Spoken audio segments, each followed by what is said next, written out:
What's up? What's going on? How y'all doing? How y'all feeling? My peeps, my peoples, we are in the building. Peep Squad. Let's get into it. Let's talk about the Real Housewives of Atlanta.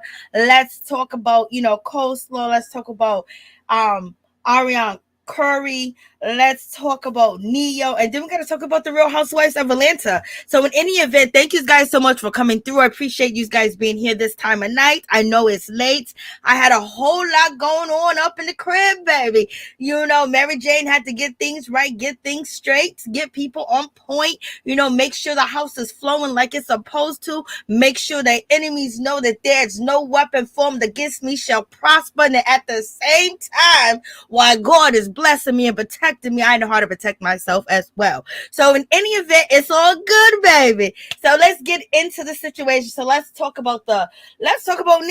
OMG, Neo out here cheating, baby. Like, I know it must hurt to get cheated on by an ugly mother sucker. Somebody that looked like a lizard. Somebody, he got the money, he got the bank, he can write songs and everything, but it's still something about an ugly individual that be trying to play you and treat you like you ain't ish. You just be like, damn, I can't believe I let this sucker cheat on me. I can't believe that this sucker think he can cheat on me and continue to cheat on me. And all these other different things, especially when he looked like the way he looked, baby. I ain't never been a fan of his music. His music is okay if it came on the radio or if it was in a club, I would dance to it. I ain't never been the one to be like, oh, let me put on that Neo song. Not me. I give him his credit. He's a legend. He deserves his just due. But baby, his wife Krista was out here in these streets and she was saying a whole lot of something. She was like, baby, I'm not going to continue to let you cheat on me. And I'm not going to continue to be with you cheating on me. And you cheating with these women that are actually selling their body to you. And then you're sleeping with them unprotected. And then you bringing that stuff home to me. You've been married for 8 years, baby. I would have been gone. Like, what are you talking about? You could have just, I don't know what the contract was, if he got it like that or whatever the case may be. But I believe that he's a wealthy guy. Or whatever the case may be. But yes, so he was out here doing everything under the sun. It's not like she didn't know that he was doing these things. It happens, when your man's cheating. Especially if he's cheating and he's coming home and sleeping with you, And so now she's playing that she's not messing with no, F boy and blah, blah, blah. So she's on the gram, baby. And basically, she exposed the whole situation of what went on and what happened. So basically, she's saying that for 8 years, unknowingly, she was sharing her husband with numerous women that, they were selling their bodies to her husband. And basically, she's saying that she's heartbroken, it's disgusting, it's nasty, it's everything. And she's not going to absolutely not accept it anymore. She would no longer lie to the public and pretend that everything is cool and everything is all right. So how long did you know that he was out here sleeping with other women and not using protection? Did he bring you home something that you started stinging? Did you start banging down there? What happened? Did you started getting a smell down there and you basically put 2 to 2 together that maybe he was involved with women that was on administration or women that, their pH balance with yours mixed all in with him, then him coming home to you. And then, allegedly he might not like to use no protection because, husbands, wives too don't like to use protection, because they married and it's supposed to be, just us and not everybody else. But it be everybody else too, and you. So therefore, some married couples still use protection and some don't. Most of them don't. So in any event, so I guess he was out here doing his thing, and now she's no longer going to be the victim. Basically she calls Neo a misogynist. He's misogynistic. He's a narcissist. He's been doing so much, and basically now she's ready to live her life. And Neo's like, we asked for privacy at this time, our family needs to do this and do that. So she must be real pissed at him. And I know that they have some trials and tribulations that went on in the past and things of that nature, and they was able to work it out. But now she's out here, she blasting him from she blasting that man like, girl, do your thing. Do what you got to do. Whatever makes you feel better today, okay? But if tomorrow, if you wake up and you still in the same bed with the same man, why are you wasting your time? And why are you wasting the people's time? You want us to know that he ain't no good. He's cheating on you. Okay, we know. And you still with him. So what are we supposed to do? Hate him and not want to support him, but yet you're going to still be married to him, still sleeping in the same bed with him, still getting them benefits. So let's see if she actually walks away. She's talking a big game, and basically she wants to ruin him. She wants to hurt him. And she basically wants him to bow down to her and, and put him on blast where his fans won't support him and things of that nature. But if you're going to stay with him, why should we not support him if you the one getting dogged out and you still with him? So let's see if she actually gonna walk away from the situation. If she actually is doing this because she wants some money, she wants this, she wants that. Because baby, the first time he gave me a disease, we would have been at the court. We would have been at the court office. Okay, we would have been talking to the judge. Okay, so I don't know if he gave her anything, but she's saying that he's sleeping with women unprotected. So unless the women told her, or she caught something out here in these streets, or he said he don't use protection, or he just don't use protection. All right. So luckily for Manyata Shaw that she done got up out the situation. So we shall see what the situation actually is going to be about. But I remember, wasn't she tricking with Ryan? Wasn't it a situation where Neo's wife Crystal, she was out here and the reports were running heavy that, I guess they were separated at the time. So they've been going back and forth. They've been having some issues and some problems. There was one point in time that she was connected to Ryan Henry. She was posted up with Ryan Henry.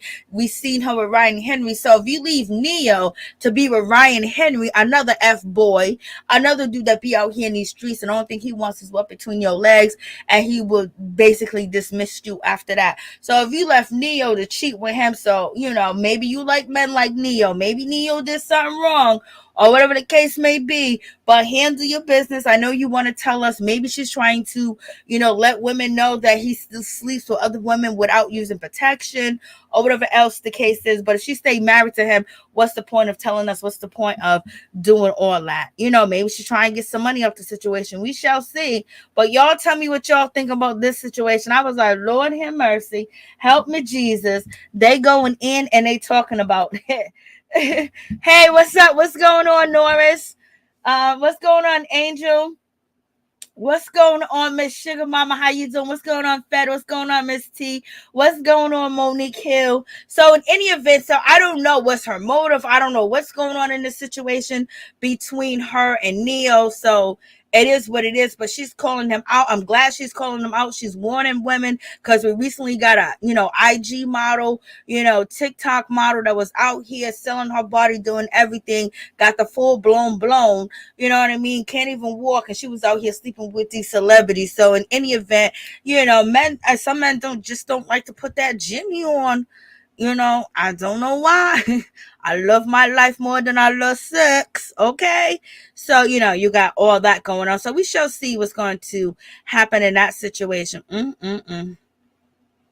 What a shame, what a shame, what a shame. Neo out here, Mr. I love you music, Mr. Soulful Man, Mr. Mr. Do right, do good by ya, Mr. This, Mr. That, out here just, running amok on his wife, just jumping in the streets with anybody that's selling their body. So, I'm gonna put my granny, I'm gonna put my great granny, I'm gonna put them all in line, because Neo, he likes to pay them, baby. He likes to pay them. And, in any event, it is what it is. It's a transaction that's going on with Ne-Yo. So maybe she might get some money out of the divorce when she sue him or whatever. But we shall see. Ne-Yo's not a stupid man, so I know there's some contracts in place. And I don't know if you guys heard out here in these streets, when it came to Miss Coleslaw, when it came to Miss Ariana Curry, she got caught out here in these streets allegedly last night, baby. And she was at a party having a good time. And somebody's husband allegedly that she was messing with put the paws on her. So she got the brakes beat off on her. Usually when you get the brakes beat out on you, you don't say nothing. You don't go to social media. You just wait to see if anybody got film, if anybody got, video. Until then, you just wait to see so you can jump online and you can run your mouth. But maybe it didn't happen, but the word out on the street from gossip in the city, baby, is that she got paws put on her when she was at the Jew joint down the street and she was messing with somebody else's husband. Girl, you're going to get enough of messing with these women from the South husband, because they will run up on you. They will run up on you. They need to run up on their husband, and they will run up on their husband, but they're going to run up on you. I know the women in my family, they don't run up on the woman. They run up on the man. ASAP, they run up on him with a bunch of other men. Okay, they do it like that. They ain't got time to fight with no chick, no side chick, no drop me off chick. They ain't got time for that. We ain't got time for that. We got to get to the root of the problem, because you know what?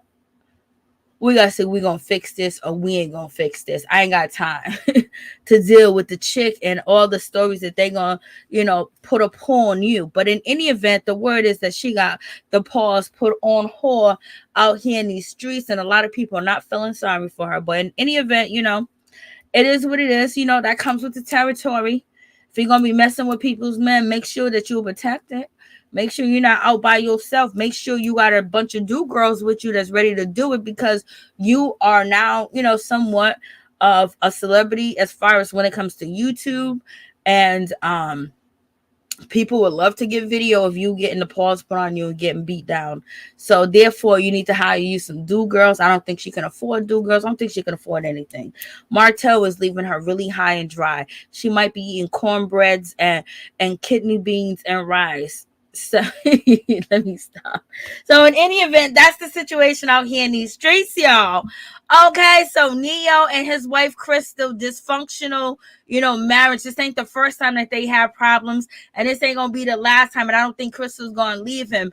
You know what I mean? It's like, yo, if you are going to expose your lover and then you're gonna stay with him, what was the point of exposing him? You stop in a bag that could be feeding you. You stop in a bag for somebody listening to his music that's going to give him residuals, which is going to help you and the kids out at the same time. You screw him up and he don't get no money, then he going to be lying and hiding all his access. All his properties accounts, his overseas accounts and things of that nature, and really, block it. So sometimes, you got to think about what you want to tell and what you telling us for. Like, tell Ne-Yo to put out some music before we care about him cheating on you. I'm sorry. Tell him to drop a classic. Tell him to work with some new people, and then we'll care about him cheating on you. I can't. Miss T, what are you saying, Miss T? Ne-Yo also wrote Irreplaceable by Beyonce. Yup. He wrote a lot of good songs. It's just the shit that he sings that don't sound good to me. Does this woman always come with her hair all over the place looking stressed out because she's stressed out? She ain't got no money and she ain't got no D. She doesn't look like she can fight. Nope. Stella beat her for real. That's what. Yep. Theo and Crystal and Ne-Yo basically got back together to quarantine.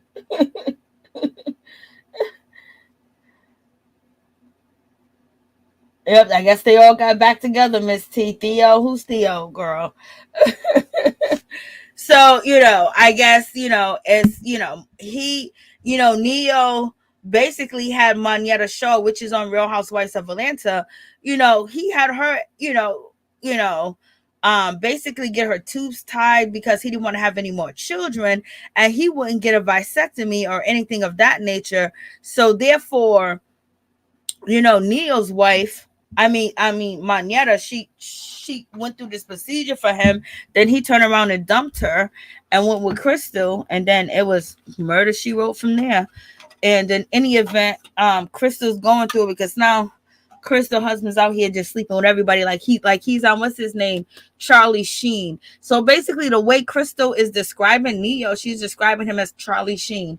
And she could be burning down there. She probably got a lawsuit. She probably caught something really bad, allegedly. And she's about to go to court. And she's putting it out there like if she's really going to walk away, she's putting it out there like, boy, you say something, do something, I'm gonna tell him what you gave me.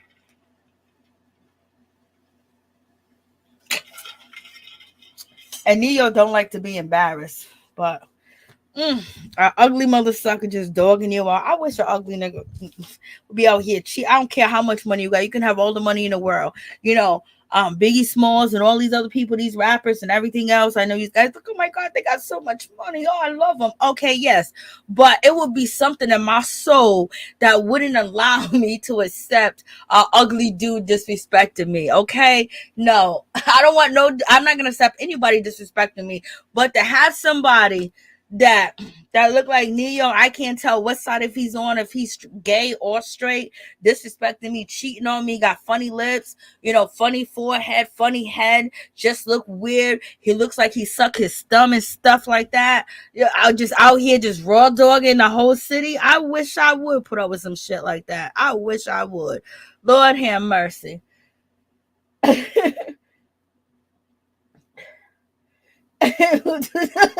Stella said, no, I wouldn't be able to do Biggie. Yeah, Neo's doable with his look. It's like you going to bed with Shrek at night. Just think about watching the Animal Channel when you messing with Neo. I can't. God, forgive me, Jesus. So in any event, let's get down to the situation. Let's talk about Marlo. Marlo basically is like, oh, look at this cup. It reminds me of my nephews, but they ain't home with her. Okay. So you know what? Take that cup, break it, throw it out the window because your kids ain't with you and your nephews ain't with you. And I don't even know why they gave us this, bull crap little scene of you drinking your coffee. You ain't worried about your nephews. You ain't thinking about your nephew because if you was, you would have been up in that house, already visiting them, seeing what's going on, seeing what's happening, and she's not doing any of that. So girl, miss me with all that craziness. And so we get to Drew and her husband, Mr. Ralph out here. Ralph basically saying that Drew used to be a deacon because I used to call her fake pastor, so she was a deacon junior. So her her little Sunday live church is they got the paperwork to prove it. Okay, so in any event, and then on top of that, Drew used to work for her father and her mother, and they fired her because she was sleeping, and her mother's acting shocked. Oh, you was that girl? I didn't know that was you, Drew.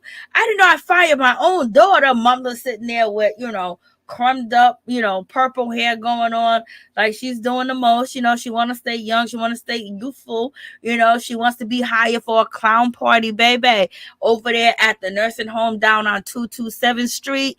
That's where she wants to be. So in any event, then she got the glasses going like, Lord have mercy, Drew, get your mother off TV.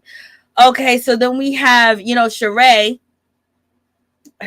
What's up, Top Bugatti? What's going on? Neo needs to practice what he sings and preaches in his music. None of them do. You know how we know. Maybe Crystal last straw was outside baby. The outside baby. Okay. Not Usher either. See, Usher is doable, but the rumors about Usher, I don't know if Usher got the thing. Hi, what's up? What's going on, Norma? Mama knew Jew is not about her work. Just fired her. Like, it was you I fired. What's up, Catbox? What's up, Catbox? How you doing? Oh, Lord. Jew, her husband, that's a different story. I heard he be cheating on Drew. That's the storyline. Everybody's husband cheats when they first get on this show. It's a blessing. Thank you so much. So, so now we got Shereé. Shereé's out here in these streets, baby. And she basically says that she's about to do a She by Shereé show. And she's about to put it out here in these streets and blah, blah, blah. She hired this, she hired that person. All lies.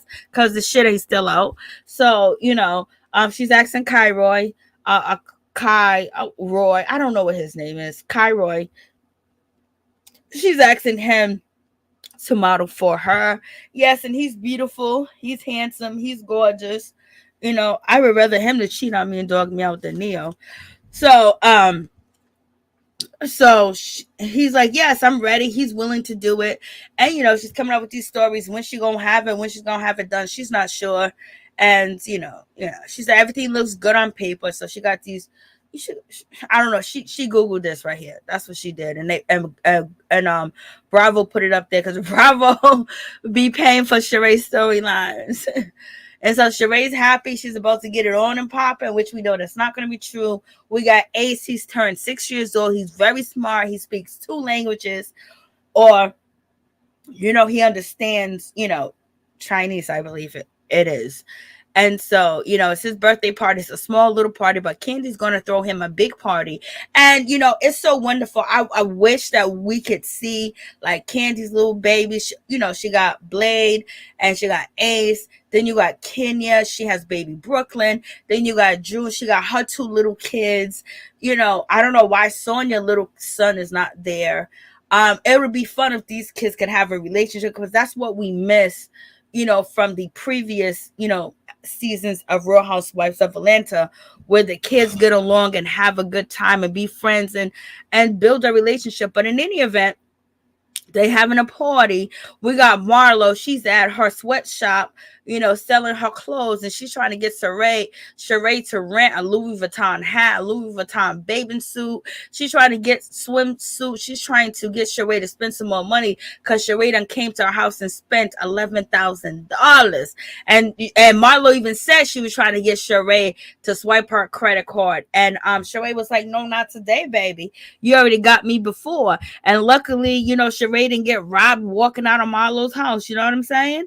So you got that whole situation. But then Marlo basically brings up to Shereé, if Marlo is not the most low down, dirtiest person that you can imagine, I don't even know what to tell y'all. I don't know how y'all think that this is okay, especially we are in 2022. You're talking about your kids that go to school, that people can watch, their mothers probably watch the show or know who you are, or basically, she said that she talked to, a family member and he told her that, Michael, one of her nephews, I think it's Michael, he's not brushing his teeth, he's not taking a bath, he's not doing the things that he's supposed to do, he's not doing any of that. All he does is playing blocks all day on the phone. And so basically she keeps, like, damn, Marlo, like a storyline like this is over. This is just too much. And I know you got to give the real info, and I know you're trying to be real, but it's really like, yo, is this good for you? Is it good for your nephews? Right now, your nephews look like they're doing okay. They look like they're doing fine with you. And you guys travel, but the extent that you're talking about their personal business and this and that is just crazy, especially when you're talking about them in this way and not saying that, okay, the reason why Michael's not brushing his teeth, the reason why Michael is staying playing blocks all day, he's not taking showers, is maybe because he's depressed, because you kicked him out the house, and basically the study home or the consistent home that they did have that was safe, you basically took that from them and then threw him into a 2-bedroom apartment with your sister, and you left them hanging. So you need to talk about that more than talk about their behavior. It's almost like she's shaming them and she's ridiculing them.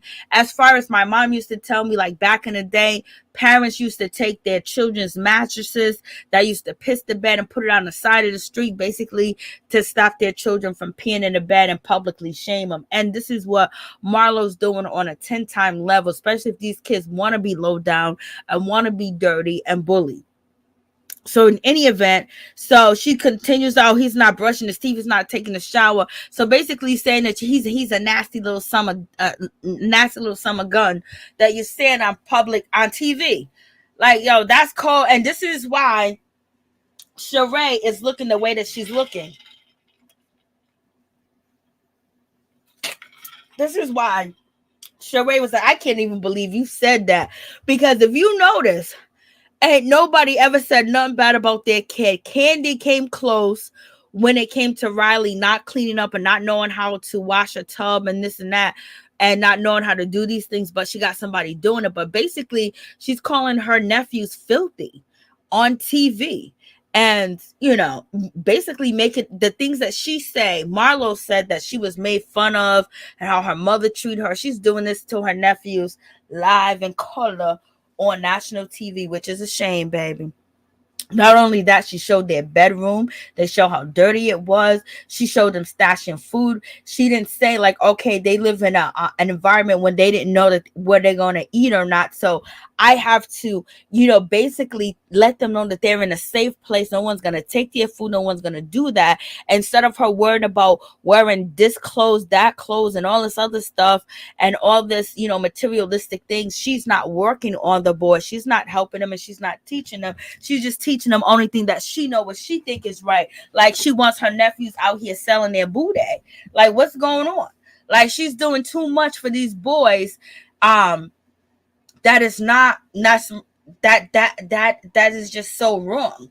You know what I mean? Especially I said that Marlo needs to have counseling 3 days a week. When she went to go see the psychiatrist, he said you need to have family time more of a time. They need to have a therapist in there. That when she said the children's when they go to school, they send referrals and things of that nature home with her, because they're saying basically the kids need some help and Marlo's ignoring it. And so she thinking, okay, they don't want to clean their room, they don't want to make their bed. And just like it's so much more going on with them that Marlo's just really, it's just embarrassing for her to talk about them in this way without backing up. Okay, this is a sign of depression. This is a sign that your child has been abused. This is a sign, this and that, because this is what they went through. And this is why they're showing this behaviors, because of what they went through.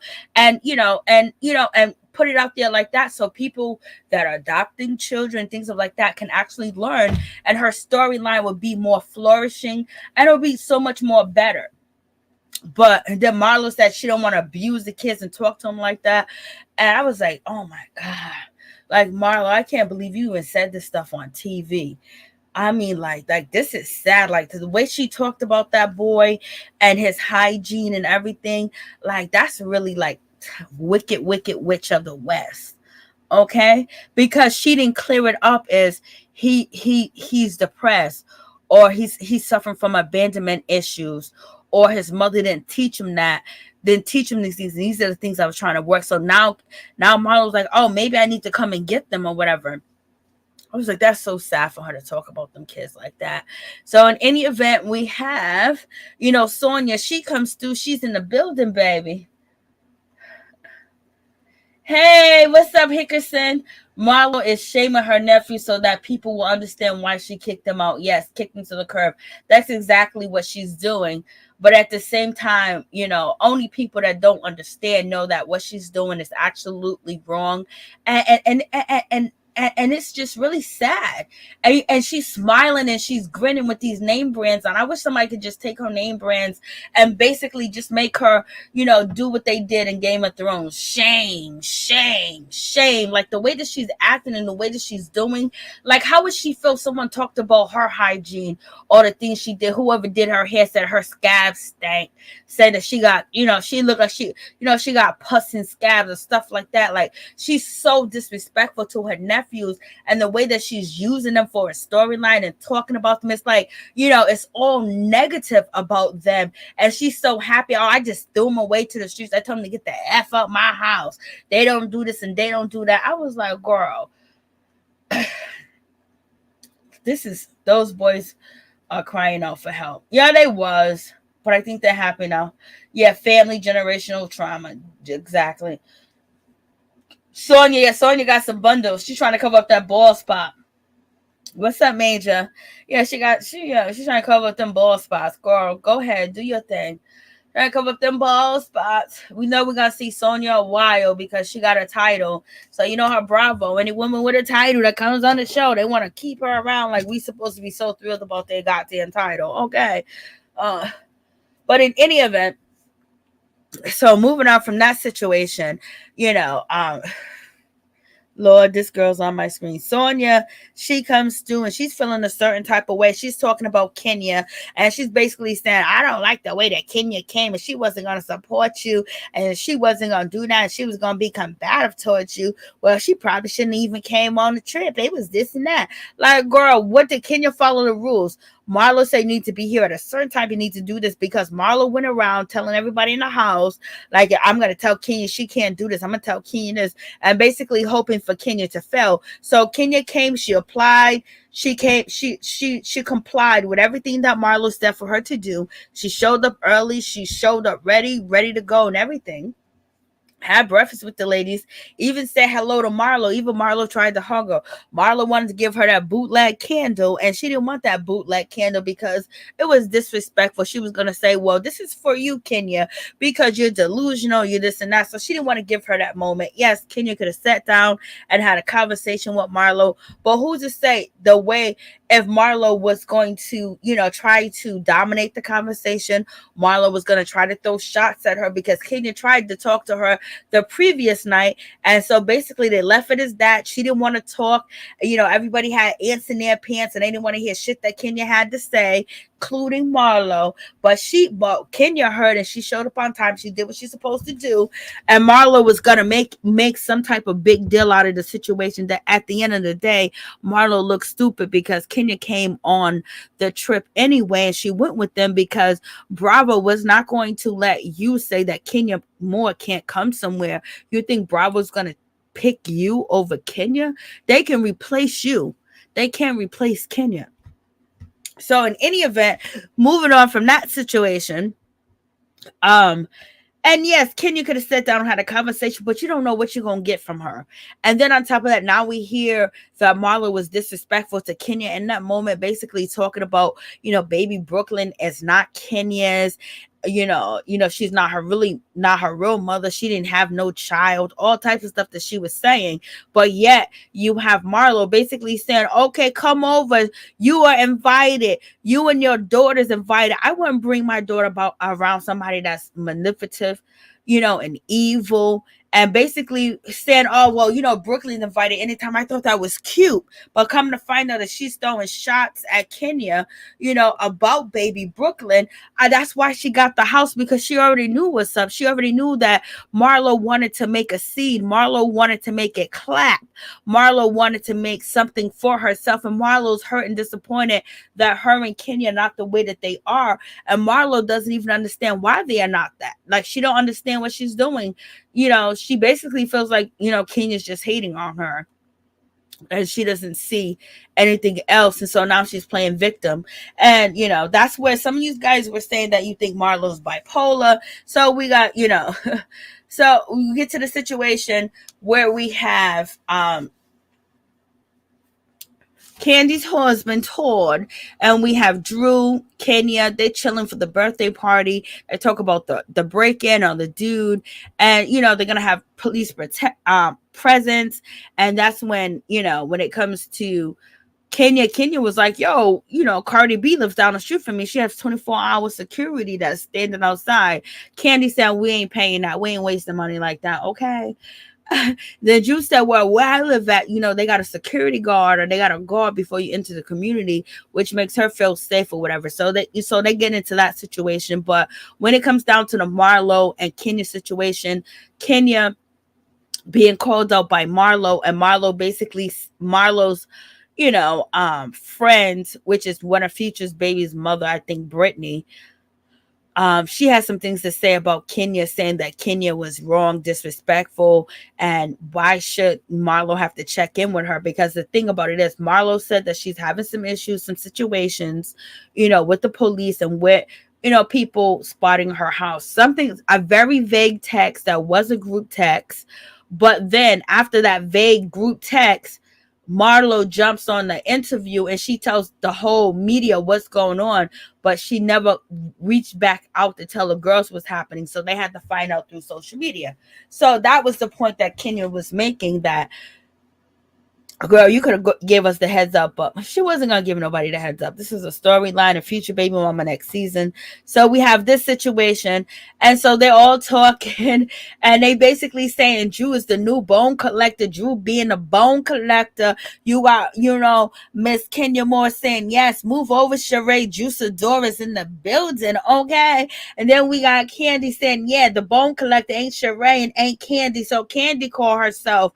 Kandi gave herself the bone collector title, okay, but they're happily willing to give it to Drew. So Kandi's telling you that she talk mess, and Kandi's basically talking about her situation of her working hard, her getting things that she has because she worked hard, the dedication. She was a single mother. She's a dark-skinned woman. Kandi's not a light-skinned woman. She's not bright, almost white. She's a black woman. When you see her, you see black women, and she beat a lot of odds. Okay, let's just give her that. And so, Marlo's basically feeling a certain type of way about Kenya, like, oh, Kenya thinks she's the queen bee. Kenya thinks she's this because Kenya don't got time, for Miss Sonia, playing games. Sonia wants to call, Kenya and basically insinuate, oh, you need to bring a man. You need to have a man over here. And Blase and a third, like basically she was joking, but her joke wasn't a good joke, and it wasn't a fun joke, and it wasn't a nice joke either. So in any event, when it comes down to that situation, Miss Kenya Moore was not feeling it and hung up the phone on the girl. So Sonia got hung up on, okay? And it was basically she was trying to be shady, but also be shady, and then turn around and say, oh, you can bring anybody else. When Sonia basically says, I'm planning this trip and blah, blah, blah. She was like, you need to have a partner, a couple's trip, blah, say the third. But Sonia was basically expressing that since the couple's trip in New York, I really didn't like that. So Sonia's also coming for Kandi. So Sonia is saying, Kandi, I didn't like your trip.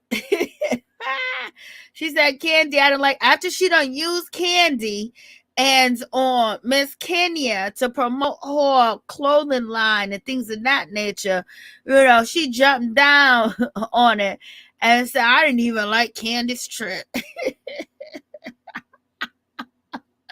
I was like, oh, Sonia is a mess, y'all. Sonia is definitely a mess. It's all day, every day. She wanted to call Kenya up and basically invite Kenya, but kind of a little negative about focusing on having a partner, but basically saying, what the surprise is? You don't have to have the partner. And Kenya was like, I ain't got time for you to throw shade. I ain't got time for you to worry about me like that. And the relationship situation, Kenya's looking at the phone and she hung up on you. She don't hung up on you, baby. We got baby Brooklyn sitting next to Drew because she know Drew's good spirit, even though Drew's crazy. But baby Brooklyn, she's over there with with Drew, hanging out, and then Kenya hung up the phone on her like, child, I ain't got time for your games. And then his Shereé's looking like, no, she didn't hang up on you yet. You're trying to insinuate that she need a man, she need a boyfriend, she need to bring somebody on a trip, and this is a real couple's trip. But Sonia was basically trying to get to the point that she was trying to make, but at the same time getting to her point and saying that you can bring everybody. She was throwing shade, okay? And Kenya said, not today. I don't even like you. I don't even know who you are. And when someone just hangs up on you like, shit, I don't give a damn about you. Get mad. Get mad and get glad. Get mad and get glad when it comes down to this situation. So, in any event, she's like, I can't believe she hung up on me. You can't believe she gave you the dial tone, baby. That Kruger wallpaper is making me laugh behind Marlo. I know. I really can't spend some real money and hire actual security.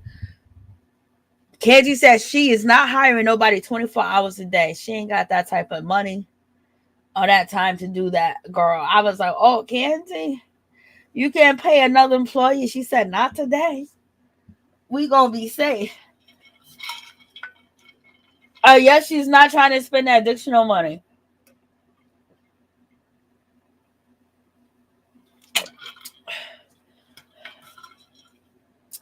That's facts, Miss T.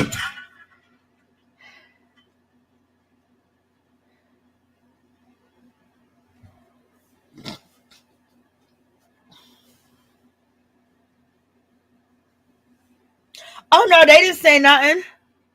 Oh yes, facts, Miss T. They didn't say anything. That was like, oh, only thing Marlo said was, oh, she thinks she's the queen bee. They didn't bring it up. They didn't say nothing. They didn't try to adjust the situation. They didn't try to do none of that. And so, Marlo's in her glory. She thinks that she's spitting spew. She thinks that she's getting under Kenya Moore's skin. And it's sad that she thinks to keep her peach, she has to fight with Kenya Moore. And that's sad. Because we don't want to see it because we know you can't win.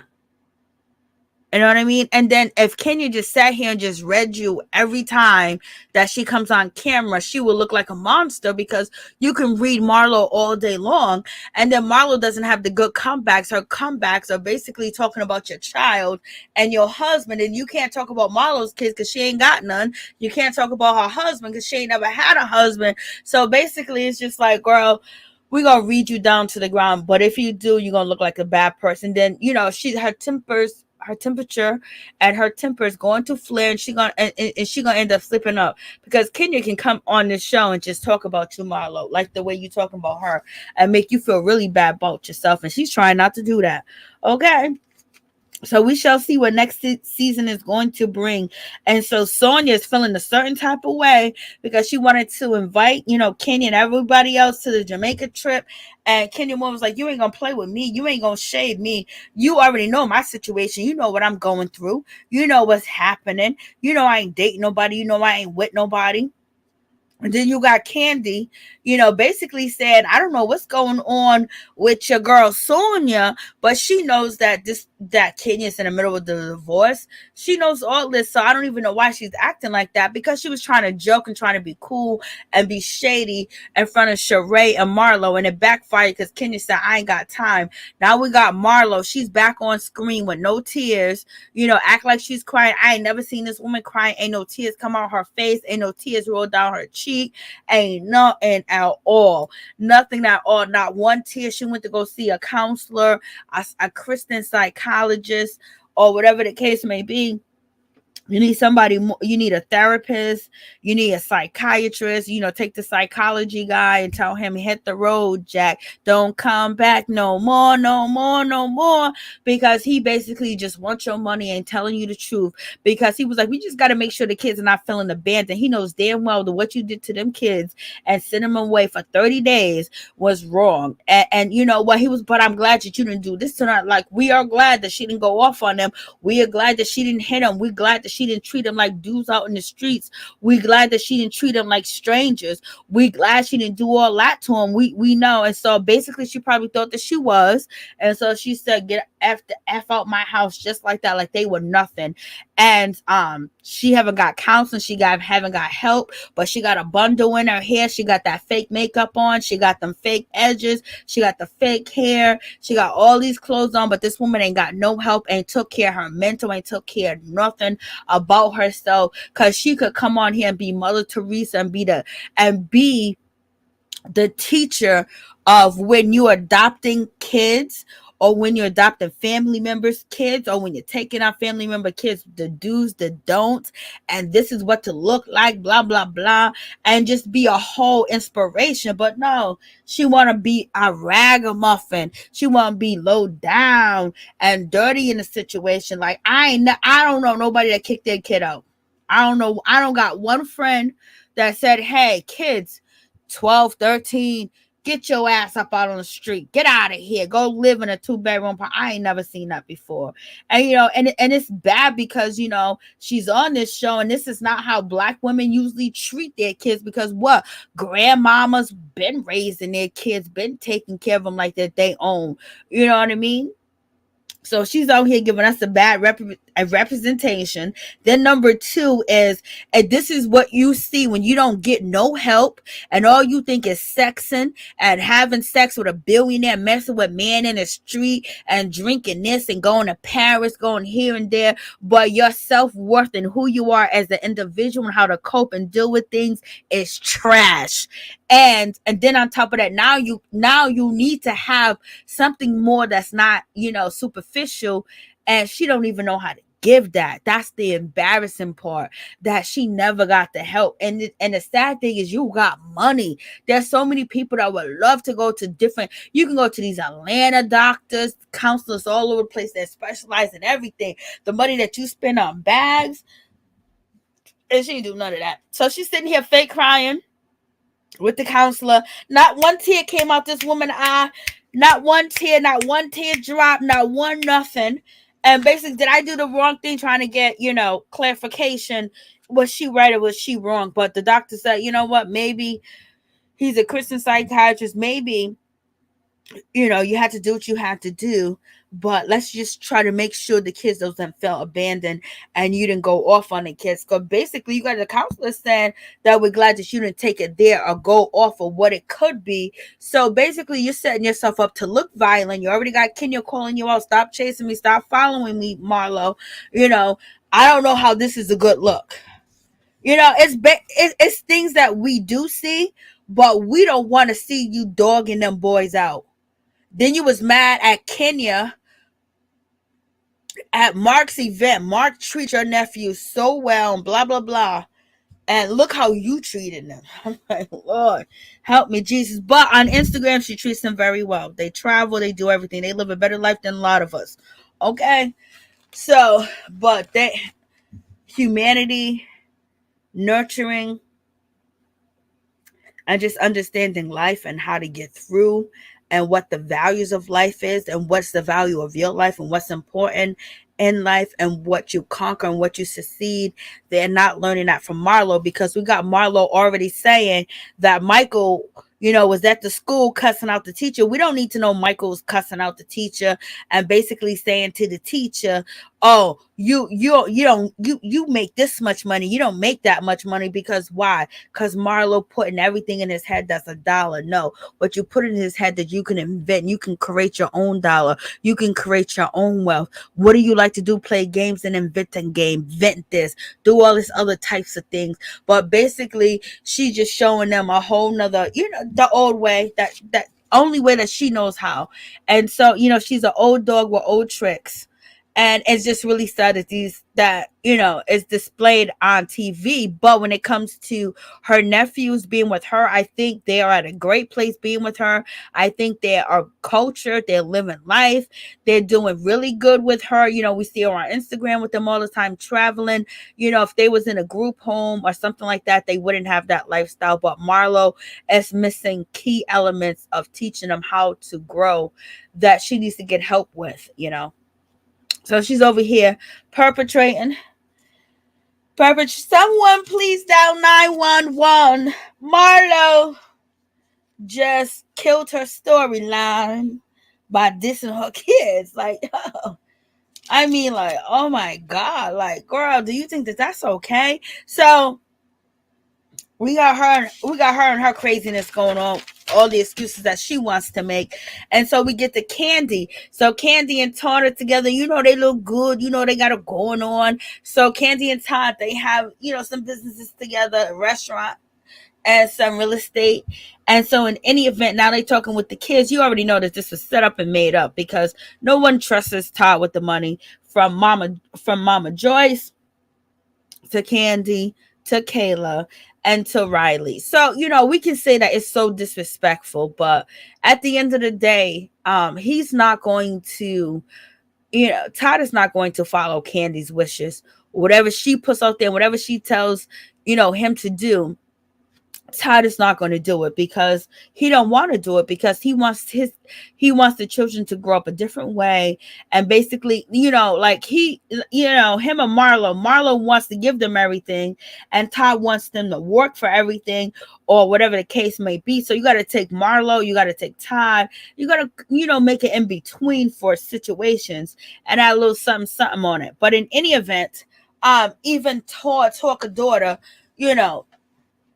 she's basically hoping that, Kandi put somebody else in position when she dies. So when they distribute the money, it won't be Todd. And Todd was like, I want you to work from your bootstrap. I want you to do this. I want you to do that, Todd.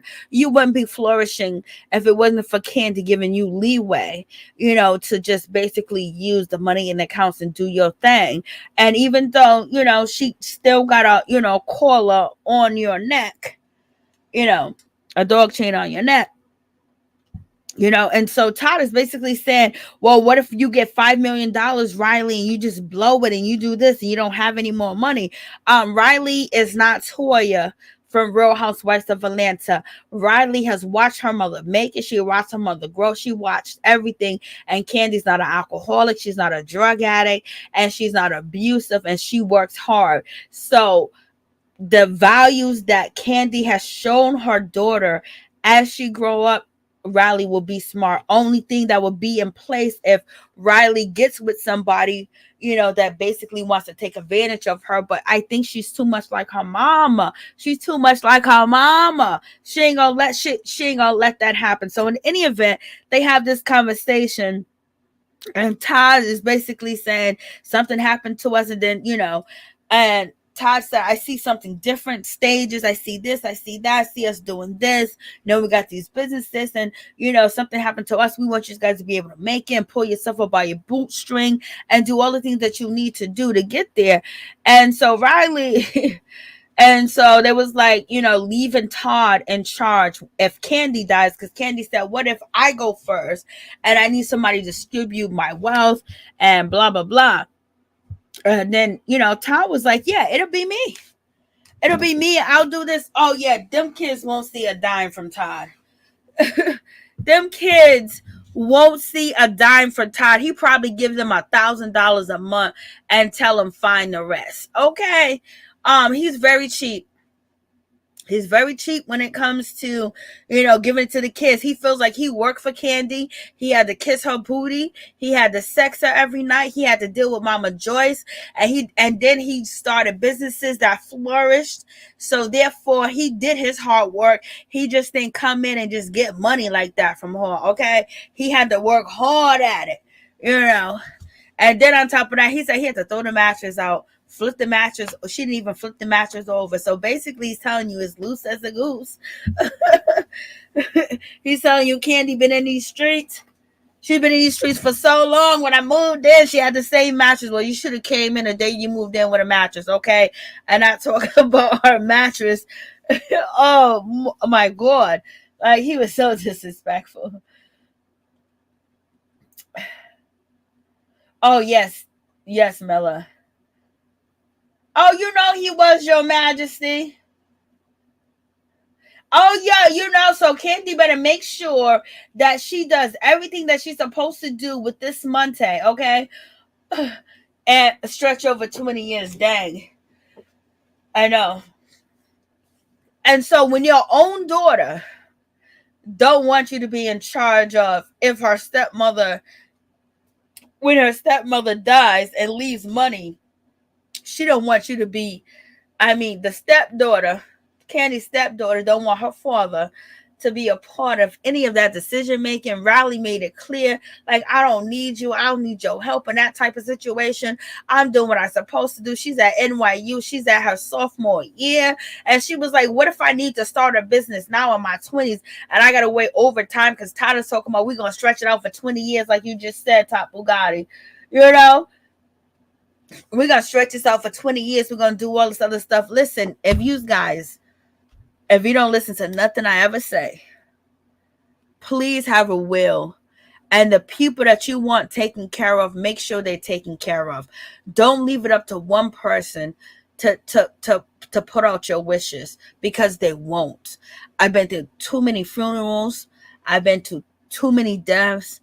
And I've seen when people die and what they leave over, they fight and people take that money and run off with. The nicest person in the world that you see that have butterflies and birds and bees, singing with them and walking up the street with them type of people. Once they get a hand on your money, they're not the same. When you die, they don't give a damn because you're not here to correct them. So make sure that your kids and your family members that you want to have money or want to have a part of this, that you make it clear that they are, because if you die and you hope that your significant other, your partner, going to, no, they don't. When people die, people are so evil and low down with money. That's all they see. They don't even care. They just want the money, y'all. So Kandi know like I know, baby.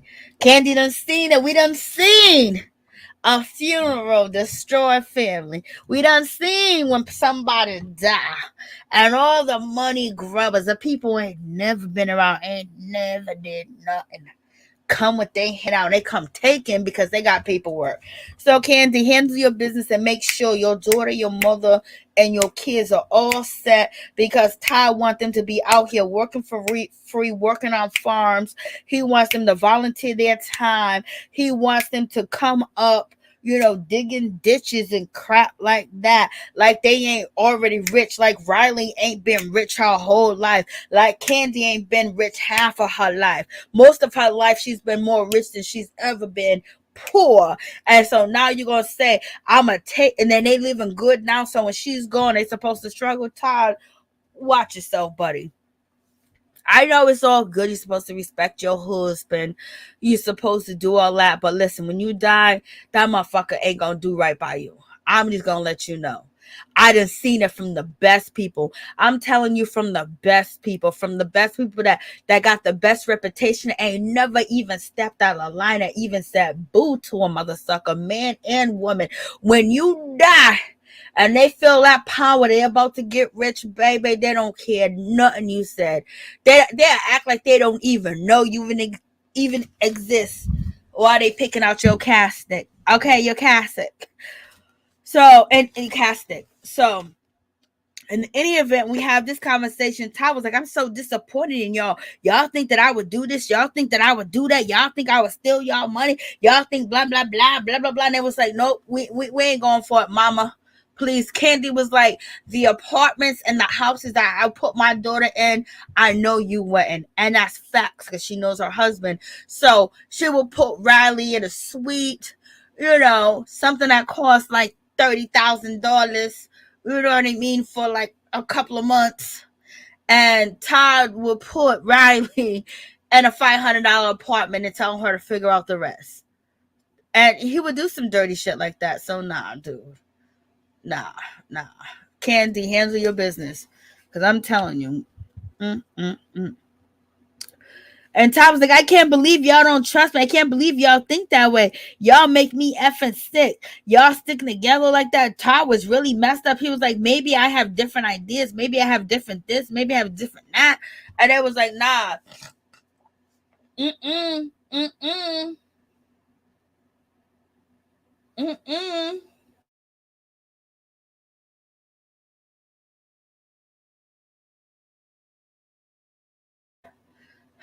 And Kandi even knew it. She even knew that he wasn't going to. And so, and remember when Kayla first got on the show, her hair, she didn't even like she belonged to the family. She was related to one of the workers up in the house. And so in any event, Riley was like, no, I don't trust you to make a judgment for me like that. Even Kayla was like, no, I'm not feeling it. Kayla has been supporting her father, Todd, when it comes to, the other TV show, Old Lady Gang. But when it comes to this situation, she don't want it to be left up in her father's hand. How she gonna get her money? And then Todd was like, well, she lives on her own. She lives in New York. She does this. She does that. Kandi didn't help that girl out. Todd done left that girl hanging and drying. He said, see you later, baby. Make a way for yourself. Now Todd is feeling offended. Kandi was like, I don't trust you like that to make the right decision. This is when Kayla said, nope, he won't. And then this is how Kayla used to come on the show. He didn't even want to put no extra in his daughter. Kandi had to grab Kayla and put some extras. They should have never had her on TV like this, because she didn't even look like she belonged in the house. Like she was basically just over there, sitting. And so we got this situation. So Shereé is coming up with she wants to be able to make clothing that shows your print. And this and the lady with the purple hair knew what was going. She got purple hair too. I don't know what's going on with these weird looking people. Then the other girl was like, "Okay, what are you talking about?" She's going to Shereé like you crazy. Well, I hope you get your money up front before you give Shereé anything, because if she don't like the product, after she makes the outfit, she gonna say she ain't gonna pay you, baby. So I don't want y'all sisters to be out of no money. Okay, because the word out on the street is she ain't gonna pay you allegedly. That's what they said on Watch What Happens Live talking to Andy. So, Shereé looks good. She looks pretty. She got the nice little pocketbook going on. And I believe Shereé taught her kids a lot of different things because her son Cairo, he's doing good. Her daughter got a podcast, and her daughter, she usually talks to her daughter about relationships. And so, she's out here faking She by Shereé ever going to hit the street. And she said it'll be a funeral when she was talking to Cairo earlier. If I don't get something out here, like, girl, Shereé, stop playing with us. Then Todd realized that, okay, if Kandi leaves me in charge of her money and distributing it to everybody else, I'm going to do exactly what I want to do. So he admitted to Kandi that I would be that no good son of a gun. I will make them live like they're in poverty. I will have them living in a hood when people will probably take them as hostages because they got money. Are related to people that got money. So he basically agrees with Kandi that, yeah, I would do that. And so Kandi got another play coming out. And, her play has been put on hold because of the pandemic. And then she was offered another play. She was like, I don't know if I should do that, blah, blah, blah. And Todd was like, girl, you should do any play that you want, because Todd want to make sure he's producing the play, okay? But he spoke life into her, like, you can do it. And she can do it. And so then this is why Kandi said, I love this man. But at the same time, I know he's not going to follow my orders. And she knew he wasn't. And because she was, he don't want them to be living loud. He don't want them to have money like that. I was like, that's her money that she worked. She worked so hard to make sure Riley would never, ever feel any consequences of not having a father or any type of poverty. And for you, if she passes away, for you to put her in a predicament where she feels like she is poverty, that's messed up, because she fought her whole life for that not to happen. Okay. And so they make up. He said, yeah. So, he apologized and said he would do it. So now we get down to the party. We got the kids. We got, little Sonia's son. He is attracted to Marlo. Baby, evil loves evil. Okay. I mean, not, the mother. I think Sonia's evil could be evil. And she was evil to Jew. And then Marlo being evil. So basically he sees his mother in Marlo. Okay. So, and what I see in them is evil, not the child. So let me just correct that. And so look at Marlo looking all jealous that Kenya walked out. Oh, just mad. Like, you and your shoulder pads, your Ponte chair from 1987, when it was decor, popular. Kenya's coming through like, look at this shitty ass house I'm in and the shitty decorations. Oh yes, they were. And they are. And it still is. Okay. So Kenya comes through and she's looking good like she's supposed to. But I think, who had on the best outfit? I think Kenya. Kenya had on the best outfit. And Manetta. They had on the best outfit here. I don't know what the hell Marlo got on with these shoulders. You guys already know I don't do shoulder pads. I don't do none of that shoulder stuff. That stuff is just really just annoying. And Drew, she had on a short leather black dress that didn't look good. It just. And Shereé, I can't remember what Shereé had on, but we'll see. So in any event, Todd signing prenup. He has. He has good to see you, just a T, please. What's up, just a T, please? Kandi cannot do because that's another bag. Yep. I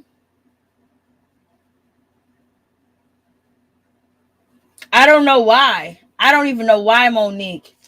I don't know why he has that towards them. I don't know. Like, I can tell you why I think. What's up, MB? But I can get into that, but that would be a whole nother video. What's up, just a T, please? Kenya Summer Moore best dress. Sonia props was a no. Sonia just looks terrible. Sonia clearly doesn't have it like it. I know bad catering. They was talking about her food. And Kenny don't usually talk about people's food. It's usually Kandi talking shit. That food must have been horrendous. Okay. For Kenya to be talking about food, and then Drew don't usually talk about food. Drew was just ragged tagging, and Marlo need a friend, and that's her friend. So she didn't talk about her food. See how fake Marlo is? That was anybody else's food. Sonia is a bum. She's beyond a bum. She's just so sickening. Ugh. And look at Marlo, just hateful, looking like a hateful witch, looking like the wicked witch of the West. Kenya behind her, look at Kenya smiling, look at her looking all hateful, and like, come on, girl, you can't sit among these ladies like that, yo. And Marlo, what makes you not be able to sit among these ladies like that is because you don't know how to move. After all these years of being on this show, you think this is the best move to be for Kenya? After you done beg for her, after the way that you dog Porsha, and I would never let you in my circle. The way that you did your girl Porsha last season, the season before last, girl, there's no way that you will ever be in my circle. And how could anybody trust you? Mm-mm-mm. And so here comes Kenya, and look at her. She got the mug on. She got eyes behind her head. You know, when somebody got eyes behind their head, she got eyes behind her head, and she's looking and she's mad. But it said, and she said hi to Kenya. I think Kenya, I don't know if Kenya responded back. And I don't know what Drew said, but I just want to let you know, Drew, your wig is shit. Okay, what's up with this wig? It looks like you got to line up with your wig on, girl. What's going on? Drew's been wearing some good wigs lately. And I haven't pointed out her good wigs, but then the night I want to point out her wig is the bad wig. So forgive me if I seem like a hater. I ain't hating on Drew. I'm actually liking Drew this season. I'm glad she's stepping up. I'm glad she's stepping out. She even got Kenya said that Drew will fight for free. So that's where you know that, Drew's ready. But she ain't ready for Marlo, because Marlo has done so many things to Drew so far. And these 14 episodes, I believe, that Drew should be wilding out, but Drew don't want that smoke. And so we have Sonia being shady. Oh, you see her covering up her bald spot. Cover them bald edges up, girl. Cover them slick edges, the slick floors. Let's slide on your edges. Go put some grease on so I can do a dance on your edges. Edges.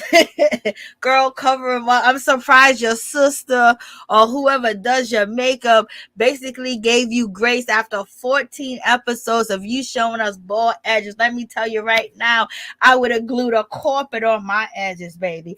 I would have glued hair from my eyebrows to the back of my head before anybody say I don't got no edges. Okay. Oh, so that's why I said, like, then look what she got on. What she got on? Was she a nurse from the 1950s? What she got on? What she got on? So in any event, so now she wants to check Drew. Oh, I see you didn't bring a gift for Shereé. Why would she bring a gift for Shereé? And who are you checking her about bringing a gift for Shereé? That did you tell her to bring a gift? And so like she's trying to be nice and nasty, to Drew, but Drew let it slide. Drew said, "Let me slide on in and basically get my scene filmed because this girl's trying to test me." There was only like what, 2 gift bags? And why would Shereé be giving, why would Drew be giving Shereé a gift when Shereé got her friend out there looking through her pocketbook, when Shereé friend is out there doing background checks on Drew and bringing it on the show and everything else, and they're trying so much to get rid of Drew and try to make Drew look so bad. But you guys coming for Drew like the way you did, it's making her look good. And so look at this photo in the background. You can't tell me who drew that photo of Sonia and her husband. Come on, man. Where's the oils at? Oh, thank you so much, Gucci.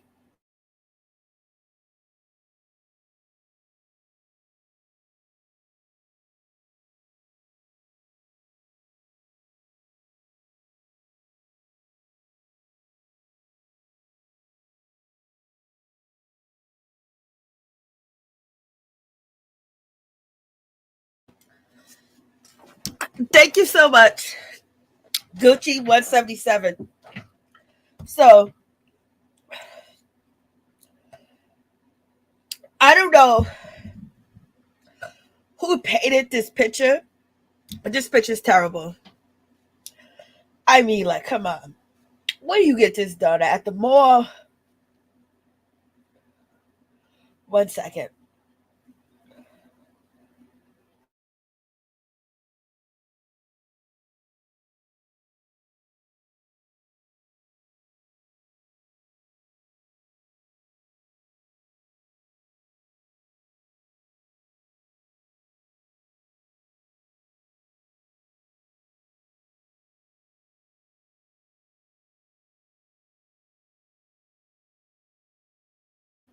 Yes. Thank you so much, Gucci 177. I appreciate you all day, every day. So, get into this situation. Like, yes, the decor is terrible. And then you can go on Bravo on their blog page and you can see the finishing results. I didn't take a picture of the rooms with the blinds and the dark paint. I just thought it looked hood. That looked like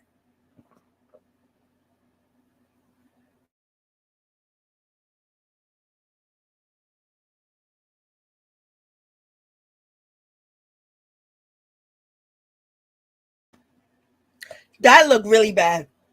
I don't know what's going on. It just looked like they took paint and just went up and down with the cheapest paint they could get from Walmart.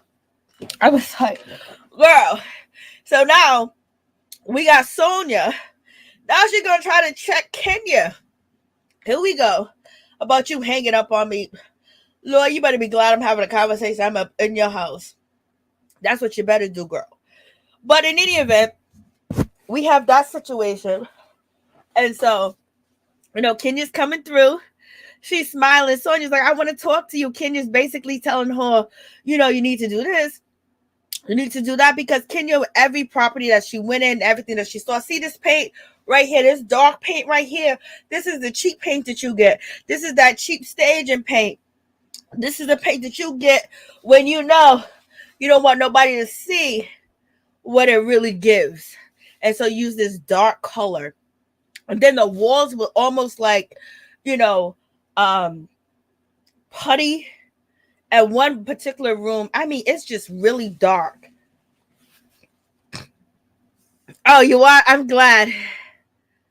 Somebody check somebody with an apology. Yeah.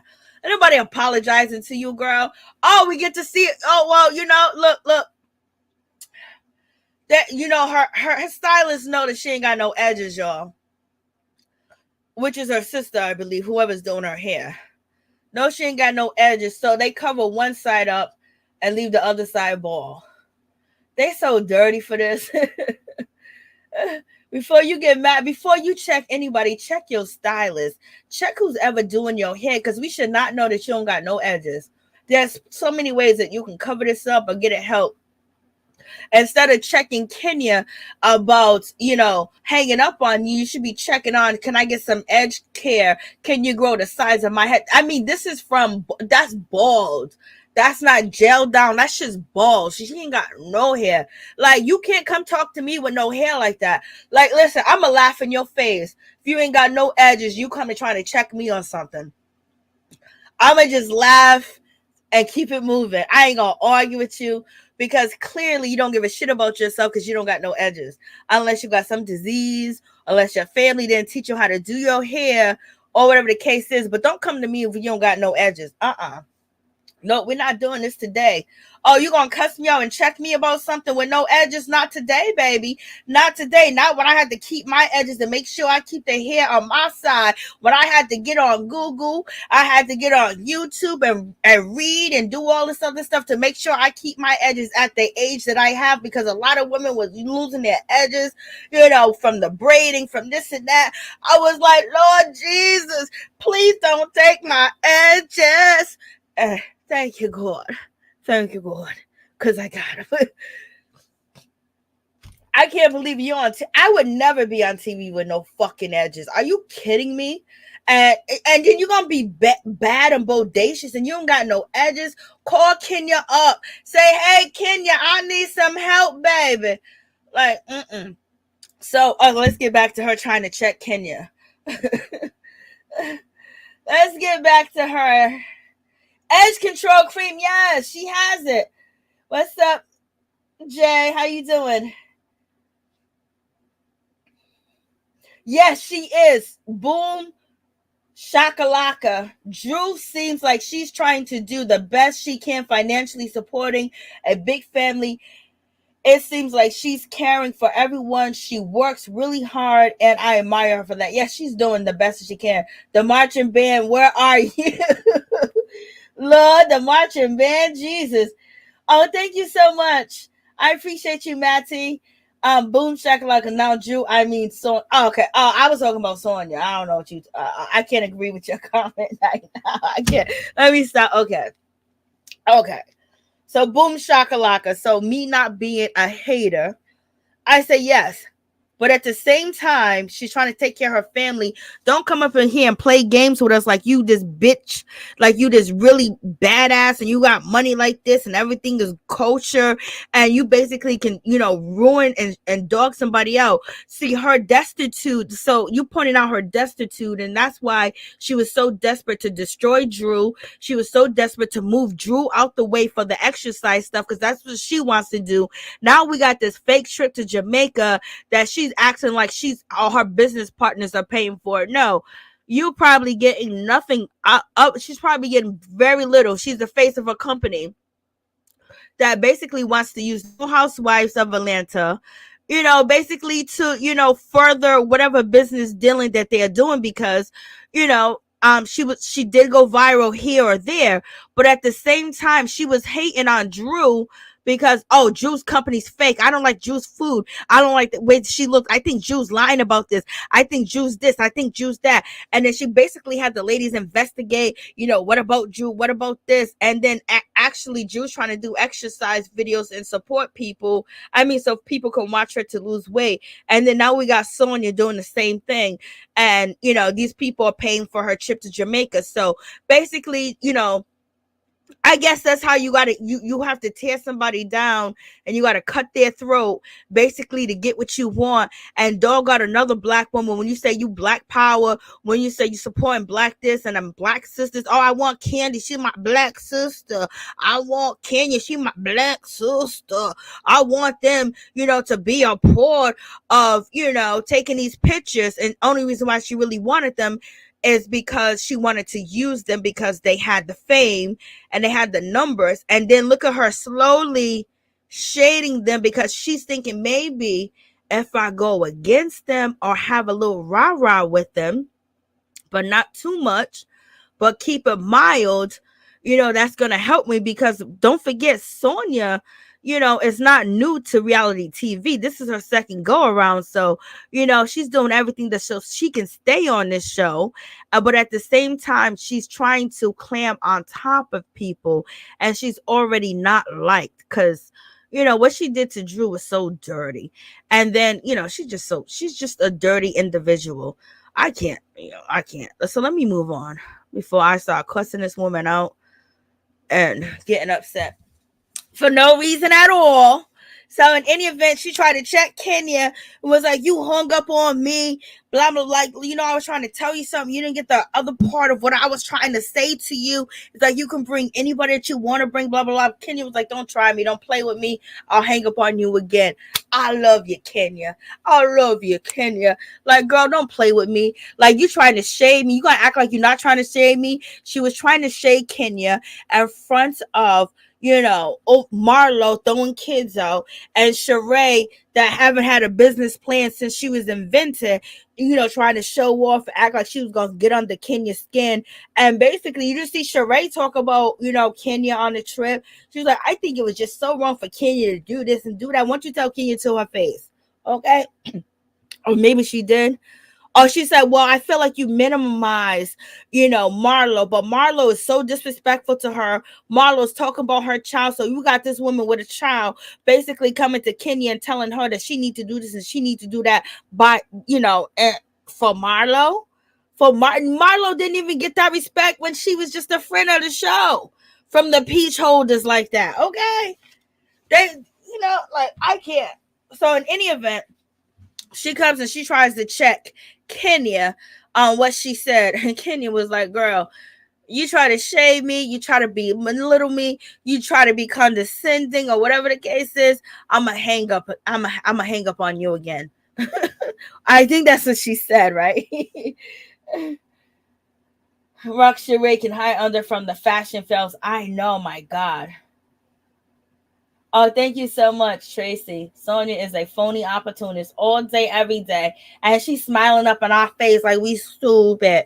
We ain't stupid, girl. We just got to deal with you because they want you on it because you got a title. You got 4 titles. I guess anybody with 4 titles we're going to have to deal with.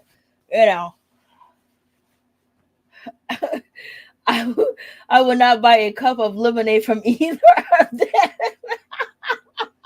Major.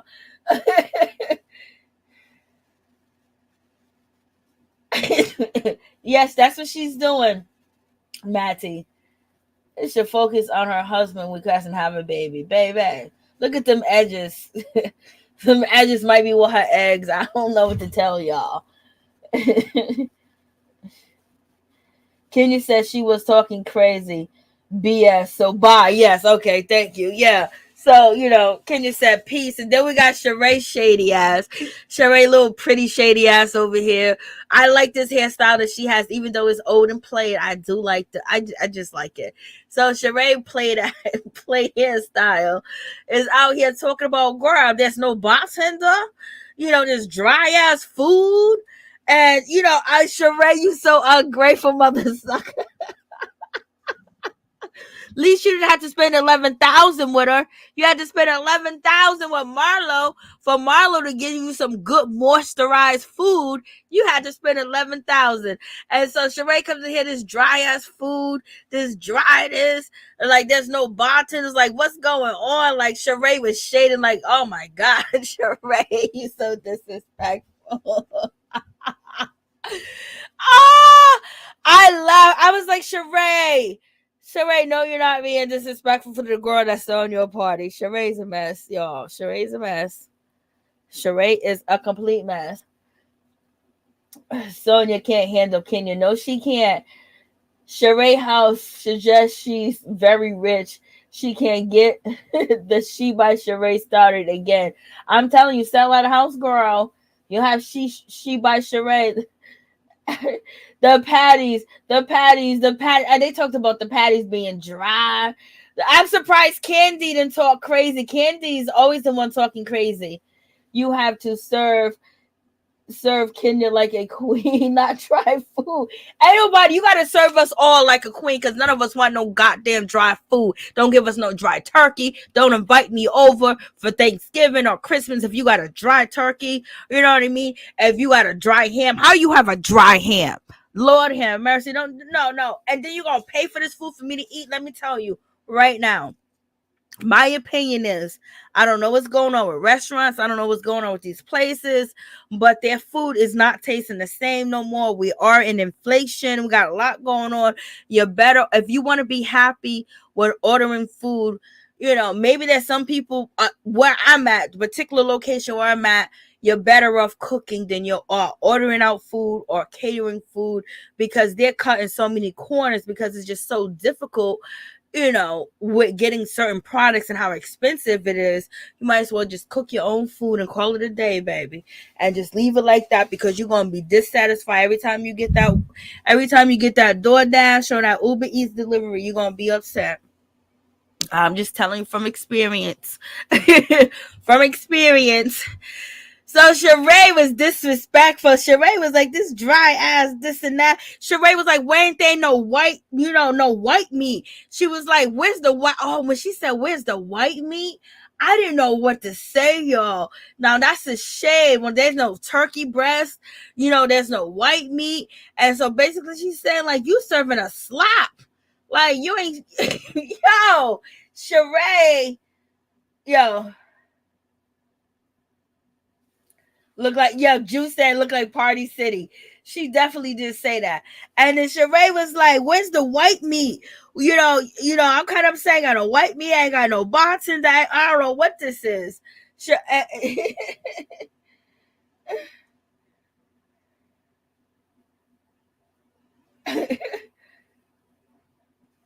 I know.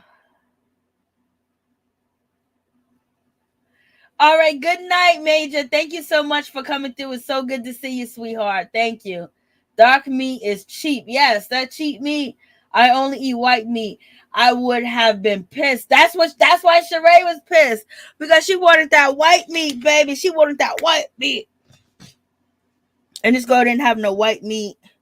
And she was just feeling this whole certain type of way about this situation. She was not happy. Shereé was like, girl, like, wait, I'm pretty upset. There's no bartender. There's no white meat.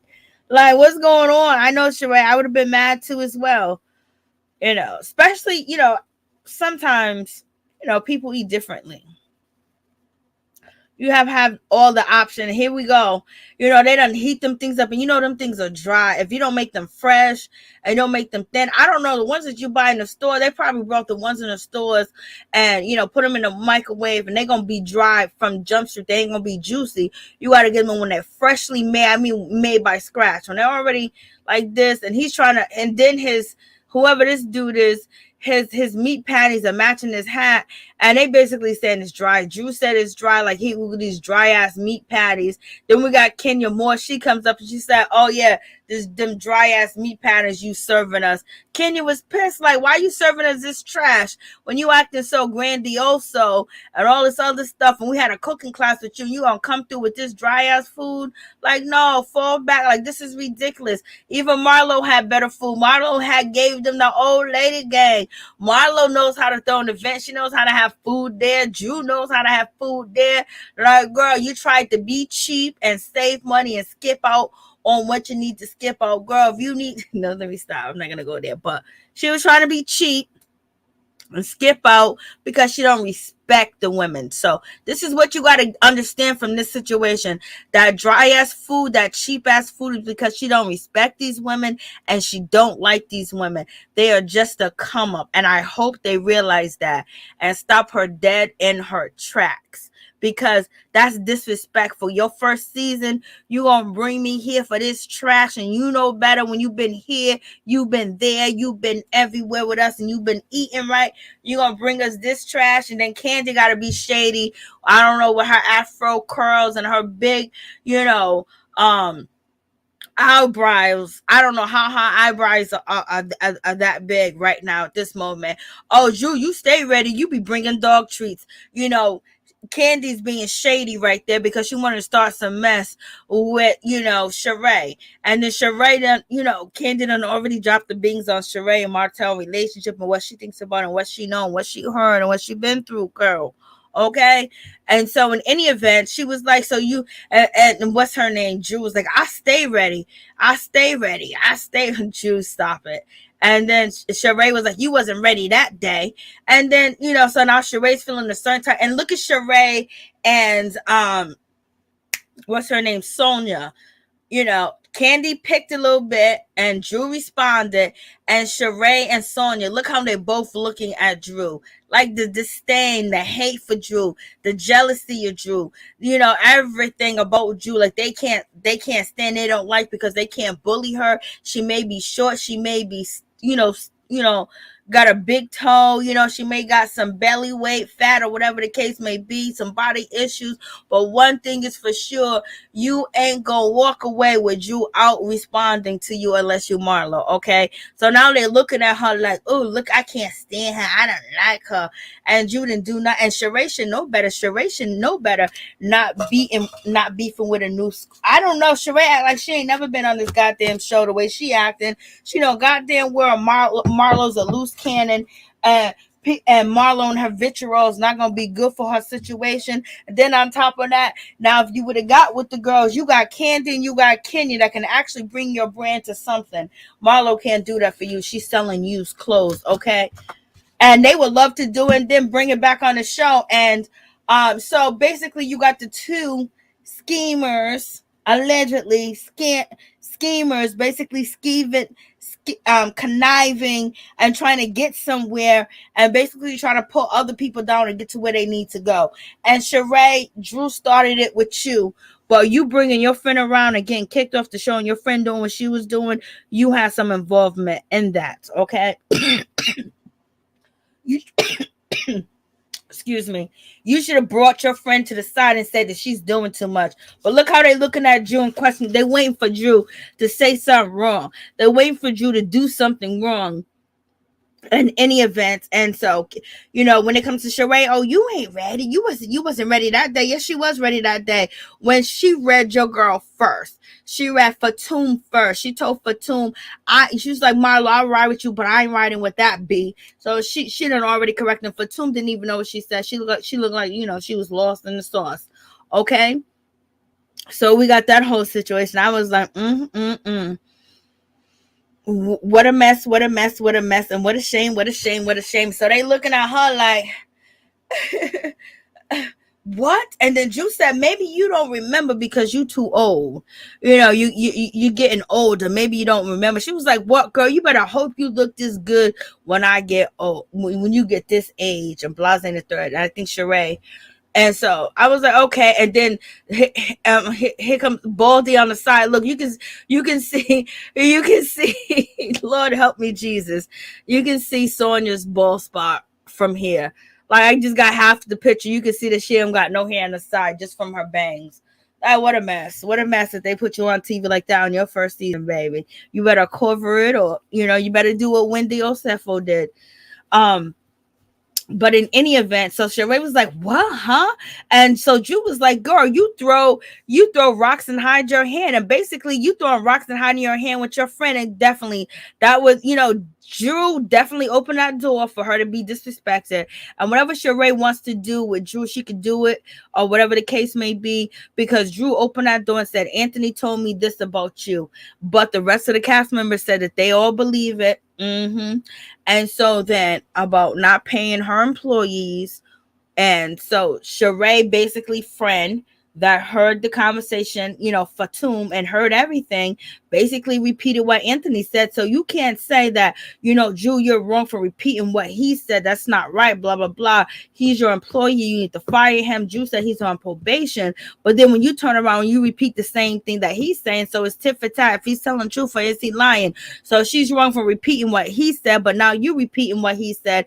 And then on top of that, Shereé, you got your girl, or, you know, she's looking to different things, like you ain't teaching her, you know, how she's supposed to act and how she's supposed to come through when you're an OG and you want your friend on the show so you can have backup. So teach her right. You should know better. So Shereé basically is just losing on all fronts. You know what I mean? Losing on all fronts. Got a friend got canceled from the show. And Kenya's so funny. She said, we'll fight for free. So basically, Kenya's sitting over here laughing because she know who Drew is. She's been there going toe to toe with Drew. And she said, we'll fight for free. What's up, Chef Disaster? How you doing? What's going on? Yep, Ralph has tights on. Marlo and Sonia need to go. Drew was stating facts. Yes, she was, baby. Not the bang bangs, Lord. Shereé said that she looks old and cold. I was like, I know. I thought my mother was on TV. I said, Mama, where you at? You old and cold, baby? Mama, you old and cold, baby. I was like, oh, Shereé, you're not going to keep Martell. Unless you guys get that back. I can't with y'all. And Drew was here. Drew was ready to go. Drew makeup looks nice. I didn't like her dress though.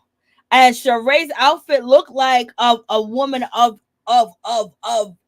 age, even though, like, where you going with this outfit on? Shereé, you look hot. Marlo outfit just didn't fall through. And I didn't like this outfit Shereé had on. I think Shereé can, she's been dressing pretty okay.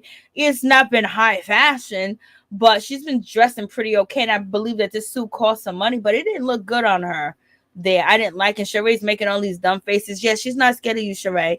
You want that smoke, she gonna give it to you, okay? She gonna give you that smoke. That's why Kenya said she will fight for free.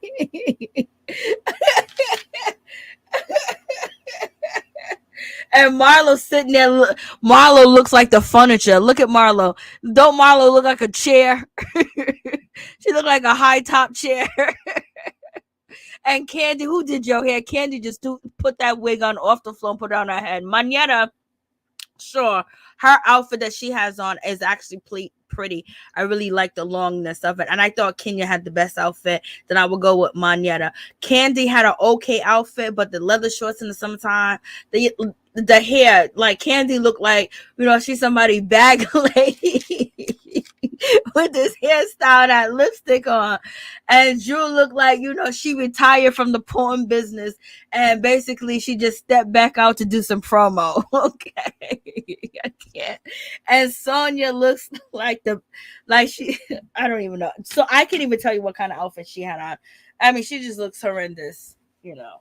I ain't gonna lie to you. The girl ain't never looked good on this show since the first day. She had a prom dress on at Marlo's event. Like, what's going on?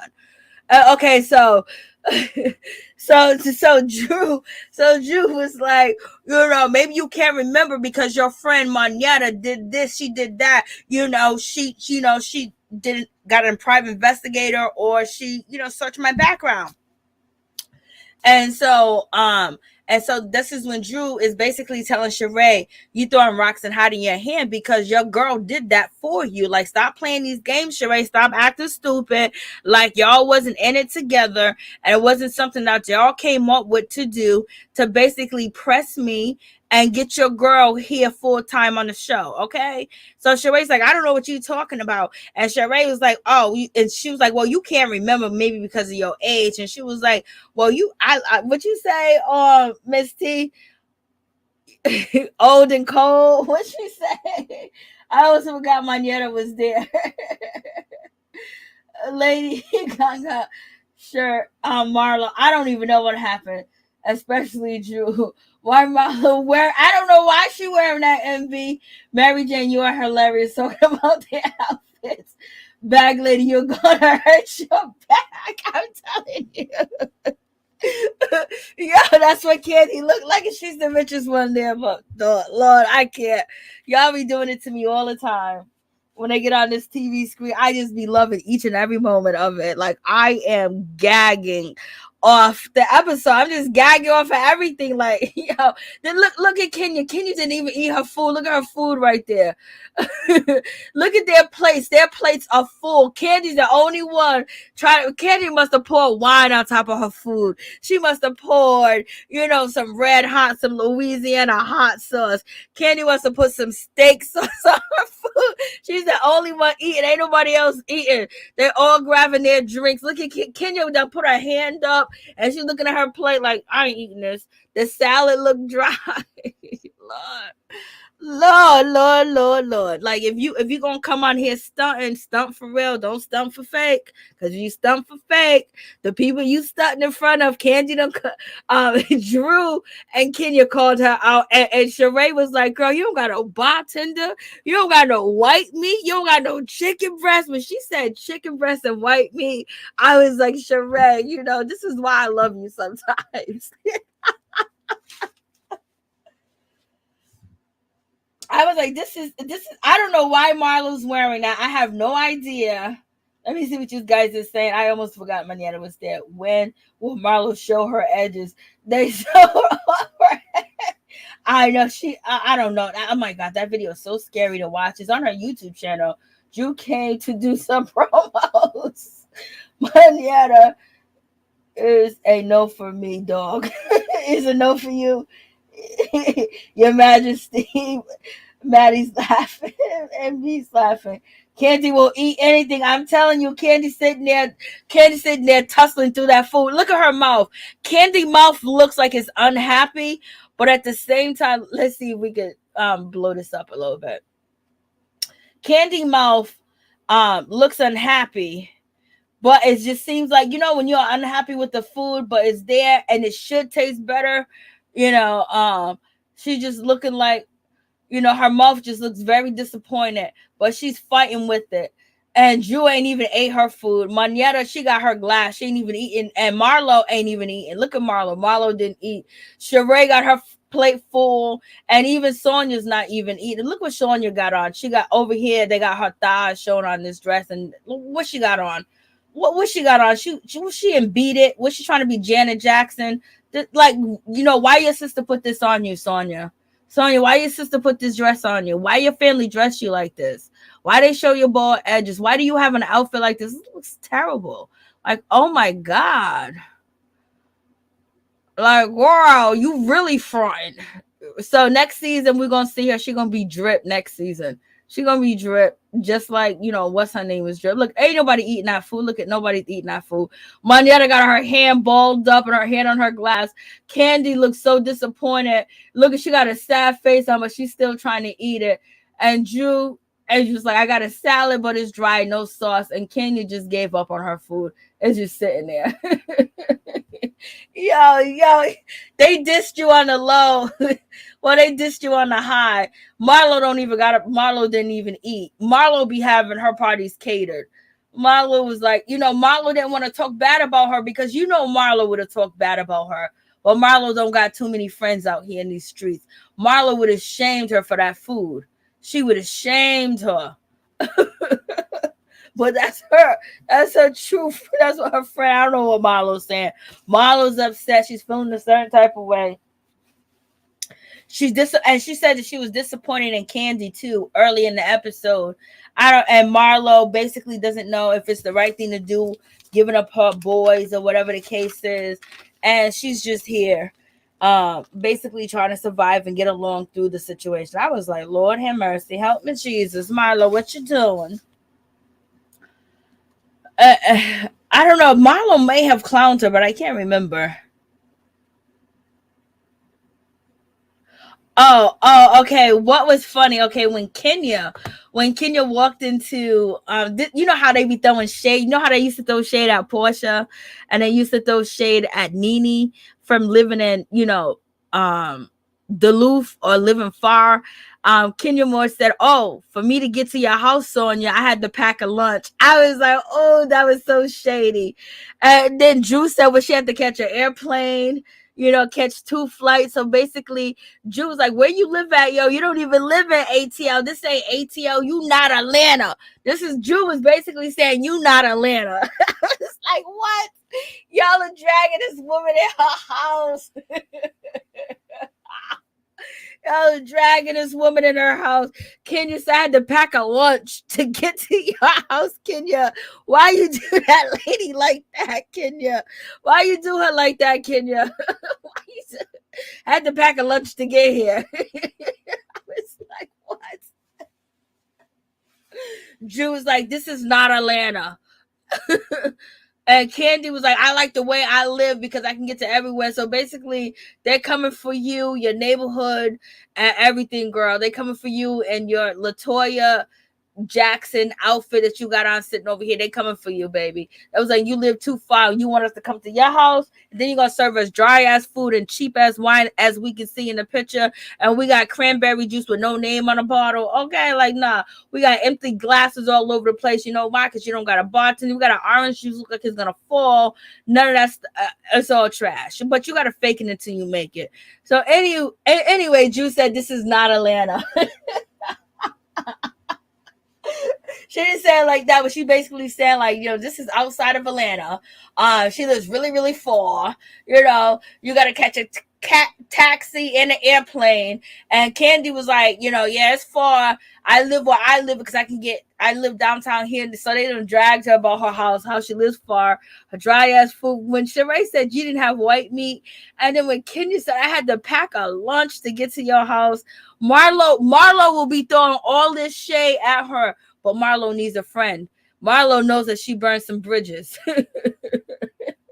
See, you see Manetta's outfit? Let me see what you guys are saying. Cause I'm just like this episode. I was just laughing through this episode. I was so happy.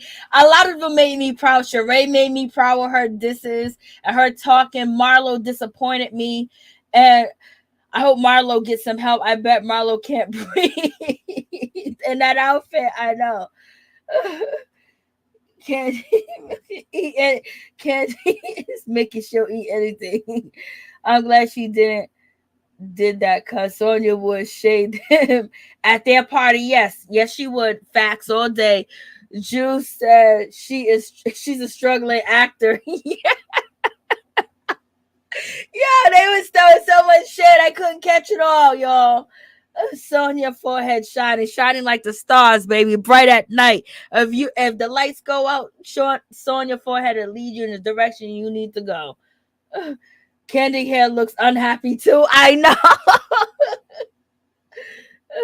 White folks acted like Ralph ain't fine. Ralph is fine. We know he is. And it has a Mama Joyce wig on. Yes, I don't know what's going on with Candy's wig.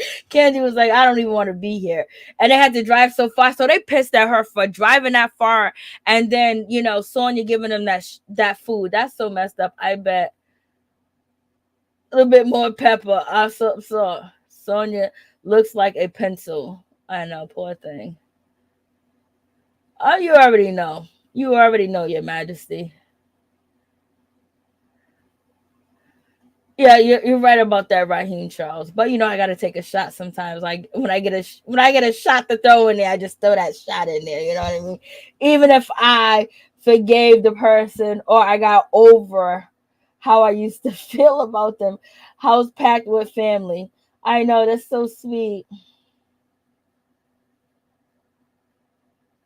Taking care of her and raising her child. Like, let's ask Sonia what's motherhood like. She wouldn't be. Well, can you ask my mother? I'm gonna direct that question to my sister. I'm gonna direct that question to my father. I'm gonna direct that question to my father. I'm gonna direct that question to somebody else. Like, ask Sonia what motherhood is like. She won't be able to answer that question. I don't know why she won't have a second baby if she don't want to have another baby, she don't have to. But at the same time, when your whole family putting you on pedestals and taking care of everything, Sonia's hair looks like a light up bulb. Lord, I know. Look at her over here. Like, what you got on, Sonia? Like, what you wearing? Okay, so Shereé, look at the back of Shereé's outfit. It's name brand, but don't she look like a middle-aged woman from the back? Okay, we got what's her name, Drew, that skirt is too short and too tight for you, baby, but you still look good. I'm just, I don't have a problem with people's weight, but I'm just talking ish. So don't take it personal. Don't cry and say you so mean and blah blah blah. No, I'm just joking. They all look nice. Their clothes cost a lot of money, but basically them putting it together looks bad. I don't know what Drew got on. Drew, you need to take. Like I told you, Drew went back into the porn world.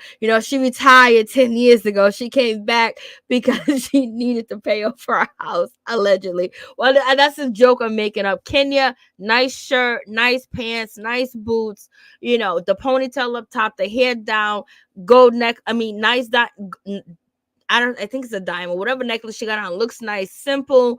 The pants look good. It goes with the boots, and then the kind of like white beige shoestrings in it. Then the zip up, nice, looks good. Kandi, like I said, she's the bag lady. She got on a see-through jacket, shirt. Bridge probably cost a lot of money. She got on black leather shorts, not cute, and black stockings, not cute, and black boots, not cute, and that big ass wig that she got on, not cute. Okay, the watch looked good. The shorts would look good if she didn't have on that jacket and the shirt. If she just didn't have on that jacket thing she got going on, and maybe her shirt is different color. Maybe she had on a purple shirt or a red shirt to match her lipstick. And we got Monietta Shaw. She has on leggings. It looks like boots all the way up to the top with a long, dressy type of shirt. That's a shirt dress, but you can wear it any way you want. I think that looks nice. Shereé outfit looks hot. It looks like it's from Goodwill. Somebody donated it to Goodwill, and baby, I got it for $25.99. And then we have Marlo. Marlo looks like a witch. and she looks like a chair. She looks like furniture. She looks like a statue. She looks like she should be somewhere on your wall. And but her skirt, Marlo's skirt is cute, but the rest of her outfit's terrible. You can't really see. Her boots are cute. Marlo's boots are cute, and her skirt is cute. And Sonia, please send back to Cinder, because that dress is terrible.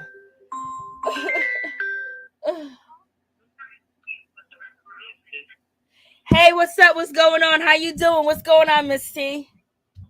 Not much, girl. What's going on? No,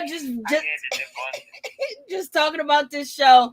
And so, why did they make Drew sing "Happy Birthday" to Shereé? Because they're petty. Mm-hmm.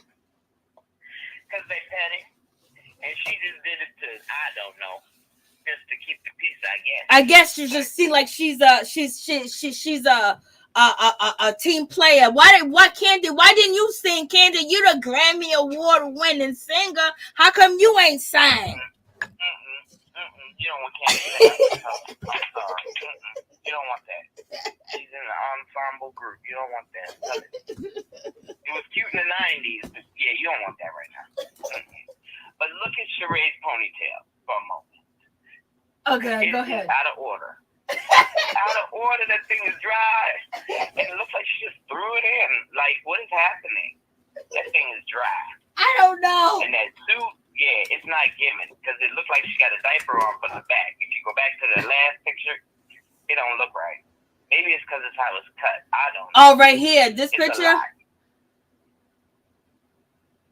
Is it this one? Yeah, it looked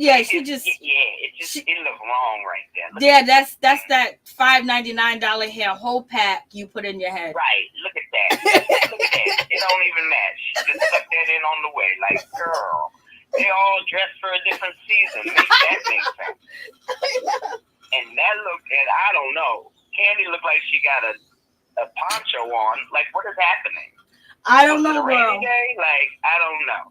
I'm just so confused. And poor Sonia, girl, she's got a big forehead and no edges. Like, it's a whole problem. Bless her heart. It's a whole problem. Yo, you gotta be nice if you got a big forehead and no edges. Like, you gotta be sweet, because the first thing we gonna talk about is your edges, baby. Girl, but she got to pick a struggle. That's what I'm saying. Like, it's not helping. That's already an issue. So, you can't have two issues. But Marlo just had surgery, girl. You better get her doctor number. Stop playing. But clearly she ain't got it like that, right? So she lives in the middle of the woods in a cabin with her whole family in a 3-bedroom house. Like, clearly the girl is struggling, right? I've been telling you guys that from the beginning. That she is, like, she's faking it. And the last thing you need to do is be nasty. And she thought that, you know what, the best way I can get closer to my dreams is getting rid of Drew and dogging Drew out and throwing her to the side, because nobody really likes Drew. But she made us appreciate Drew now. Do we though? I just want Drew to do better. Like, I don't want it. I just need her, like, not to pre-record stuff. Like, that just comes off, and it makes the other times when she really is reading, it makes it less, like, impactful. Because a few minutes ago, you done planned a whole dog bone for this lady. Like, what do we do? So when your reads are good on the spot, I like that. But the little plan ones that she does, they always fall flat. Bless her heart. They always fall flat. So she good on the reads in the beginning, and she got a good point too. Yeah, they all gonna come for you. Well, just Sonia, but Sonia is really just. I feel like she just trying to stay good with all the big hitters. So instead of how you check somebody and you apologize, how that work? Facts. So she's still in her ear. She want to be cool with her, and then you heard Marlo. They've been gone a long time, girl. You don't sit there not being able to breathe and shut up. Like, she is so pressed. And I really think that she thought that the best way to come on the show was to do what she's seen being done the whole time she was a friend. Who was the person that everybody was always fighting with?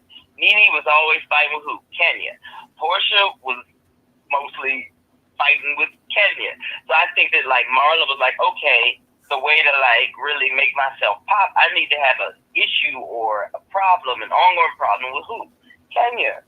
Because clearly she's an OG, one of the queen bees. She's definitely one that you want to like. If you want something to continue and you to be in a lot of scenes, that's perfect. Let me have a fight with her. And I didn't watch NeNe do it, so I feel like that's where she kind of gets that from. Like, Kenya's the one that you can beef with, and you go back and forth. The problem is that she can't do it like they did, right? She's not good on the cuff like NeNe is, or she can't read like that. So it just comes off as it's not even a fight. It looks bad because you're trying too hard and you can't read either. Bless your heart. Bless your heart. And I also did not watch the council. Well, I watched a piece of it, but I really pretty much fast forwarded through it. No, you didn't. No, you didn't. I sure did. No, you didn't. When that woman walked in with no lashes, I knew that this was about to be some bullshit. So I was like, yeah, he talking about make a time. They not even with her. What you mean set up a time for the homework? What are we talking about? And if you really cared about them, all of y'all should have been there, right? Because who knows how much and what she's told this man. Again, she's the only one spinning the narrative. And you tried it, girl. I wish I was her sister because I would have lit her up. I don't care what they doing. You mad because they playing video games? Like, do you want them back? Because I got a lot going on. Clearly, they suffering, and she got a lot going on. But you gonna call and fuss about that? You're mad that's happening. And so should you now take them back? Because what? I don't understand. And I also don't believe that Marlo doesn't have a housekeeper. Girl, bye. You got somebody that comes and cleans that house. Every day. Every day. Every day. Yes, so every day. It. So what? They just passed by that room? That was like, no, don't clean that. What are you talking about? So is she lying about the kids having a dirty room? If you got a housekeeper that comes every day, unless you have specifically told her, which would be it's stupid, don't clean this room, that would be the only thing. And so if that's the case, that's even more malicious. That's a whole nother level. So I would assume that the housekeeper cleaned the whole house. So yeah, you lying. You tried it. Now, the little boy punching a hole in the wall, that's called a cry for help. So there's that. You misread that too. I mean, she misreads them all the time. She went to New York. They was upset. They felt like they was being abandoned, and she's taking off and she's leaving them. They got to stay with somebody else. And then she tells them, "Get the F out my house." She said, "I told him to get the F out my house." And Isn't that crazy? Mm-hmm. That's what I'm saying. It's like generational curses. Like you are literally doing the exact same thing that you had happen to you, that traumatized you. You are literally doing it, and it's sad to see. It's literally the pattern, right? And you can't even see it. But the extra sad part is you chose this. Okay, fine. If I get pregnant, yeah, that's my child. I had a baby, okay, or whatever. I adopted, that's my child. But you chose to do this on your own, and then when it gets hard, parenting is what? The hardest job there is. It's hard. There are times I wish I could send my daughter somewhere. Girl. Yes. Hold on 1 second. Your Majesty said, how does a rich chick have dry walls? I mean, like, yes, that's what I was trying to explain. You know, like when you take putty or, I don't know, like the wall, like got little bumps. Got little bumps. She was in that room with Kenya with little bumps on the wall, painted over with the cheap paint. I know Kenya was like, oh my God, help me. She ain't even got no curtains. She just got blinds, baby. Yeah, she was like, I would change all of this, girl. Like, what is happening in here? Like, did y'all just move in? Like, what are we doing?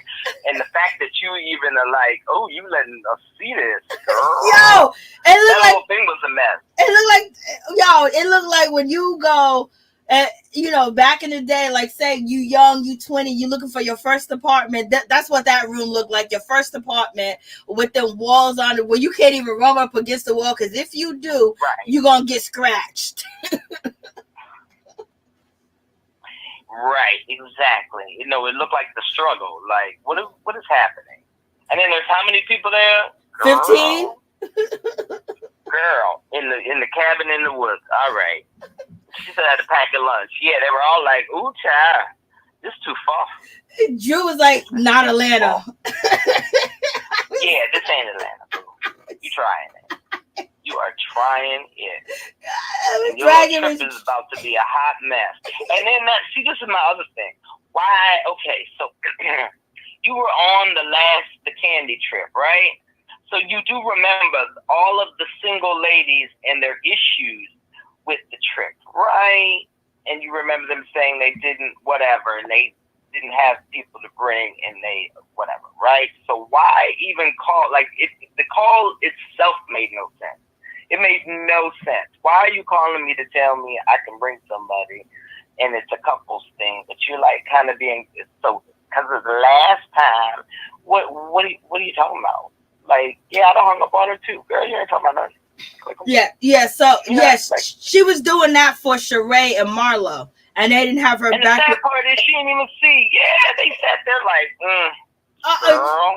Shereé was like, "Ooh, she hung up on you." Yeah, she was like, "Ooh, she hung up on you," as she continued to sip on her drink. Girl. I know. And let me get this straight. So, Shereé, you're making these joggers, right, with this enhancement, right? That you said you're doing that, right? That's a thing. I didn't know that was a thing. It's kind of gross, but whatever. So that's your plan, right? But 5 minutes ago, you asked your son to walk in this show. Oh, good point, girl. Go ahead. You know what I'm saying? You asked your son, "Hey, baby, I want you to walk in this show." And then you tell the sweatshop ladies that you are making the pants so that they enhance a man's crotch, because the people need to see it. I'm sorry, what? Who asked for that? Like, who was like, "Ooh, girl, I really wish all joggers showed." What? Who does that? So she was like, "Baby, I need you to model." I know. Mm-hmm. Show so your friend. You about to let the world see everything. Okay. All right. I'm so over her, and this is she better.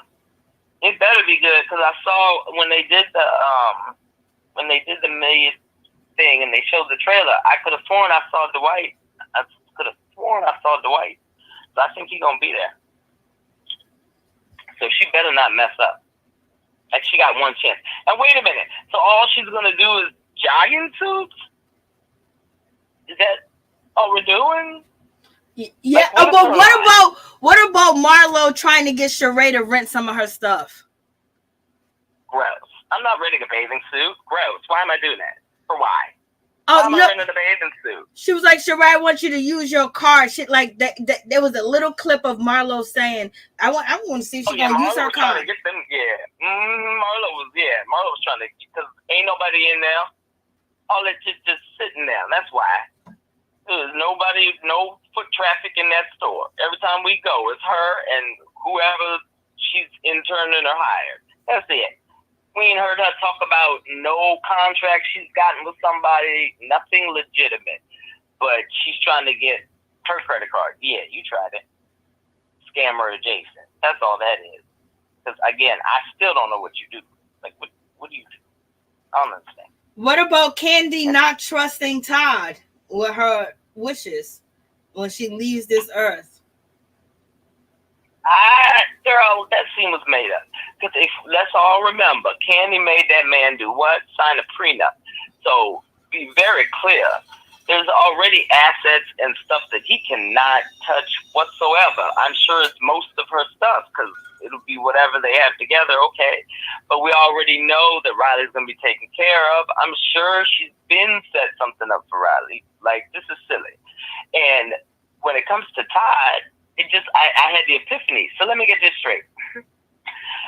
This whole time, you have had a condominium just sitting there, but you made your daughter get it out the mud and figure it out when she could have just stayed there for a second I don't know, even paid you, hell. But you had a whole condo sitting there, and your daughter, girl. He said he gonna leave her the condo. That's slow down and dirty for him not to even. No, what slow down and dirty is what production did. Girl, you saw all that. They were like, Kandi, Kandi, Kandi, Kandi. And then Todd was what? The condo. Yeah. That's all he got, bless her. And she was like, don't nobody want that condo. Of course you leaving it. Kandi don't want nothing to do with that condo. Oh, no, it does Riley. Give you the condo. Right. Riley was right, too, girl. Riley was like, I'm too spoiled. I've been spoiled. I'm not about to let this. Yeah, he ain't about to mess this up for me. And bless our heart, yeah, they told him the truth. Truth hurt. Truth hurt. That's why the next scene, he was trying to be all supportive. What you say? What about Marlo with the counselor? No tears, but acting like she's crying. That was not one tear. This is the second time Marlo tried to cry on the show. Not one tear came out of her eyes. I told you, I fast-forwarded through most of this part.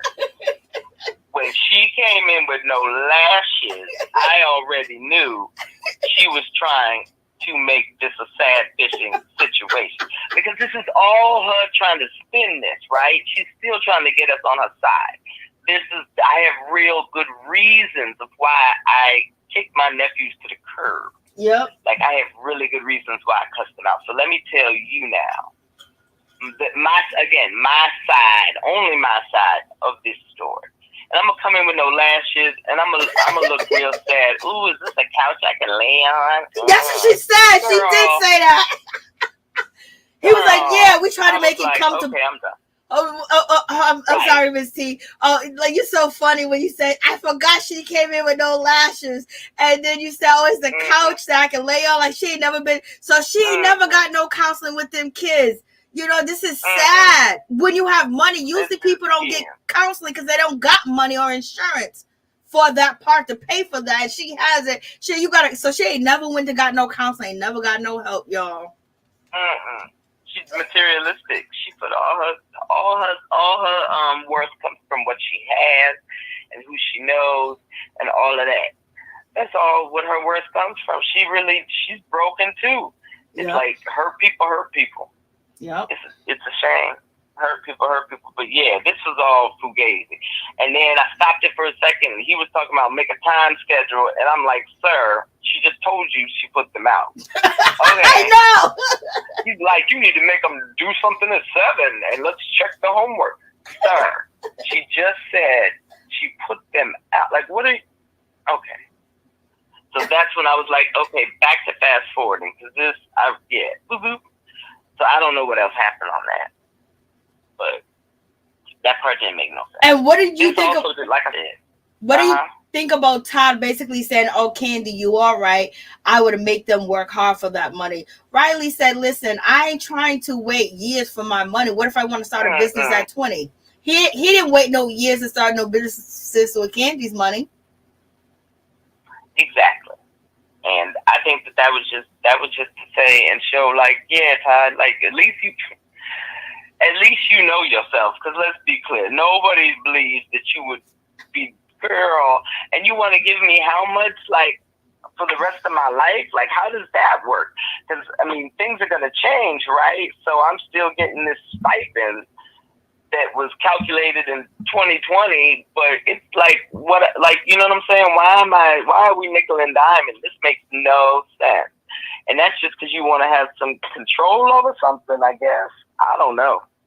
It doesn't make even any sense. His poor daughter was, she wanted to, I just wanted to pull her wig back just a tad.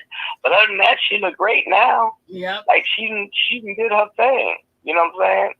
But he couldn't even hear what she was saying, like, and she really was like on pins and needles, like, but she wanted to say, yeah, you messed over me. And he really said, wanted to say it.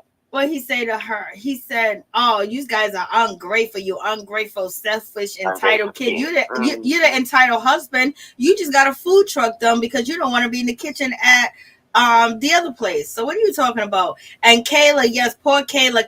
They had Kayla looking like she was a part of the help on the show when she first came. You remember when Kandi? Yeah, he stopped Kandi from even helping her. Like what? He stopped. Like it's not even. Kandi was about to look at that baby. Look at that baby. That's a shame. And none of them. And that's like. They made her look like she was like her mother was over there working for Kandi, and she was just in the house, you know, chilling.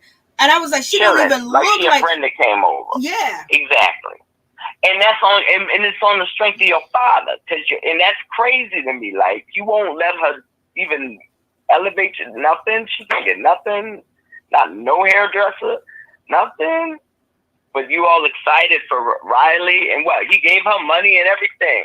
Yeah, Todd is something else. I don't know if it's disdain, because how long wasn't he not in her life for a little bit? Yeah, like he didn't know her when she was first born. Okay. So when did he? So hold on, let's talk about this real quick. So someone in the comments, let me see if I can find it. Someone in the comments. Oh, where's Shereé at? Shereé, where you at in the store?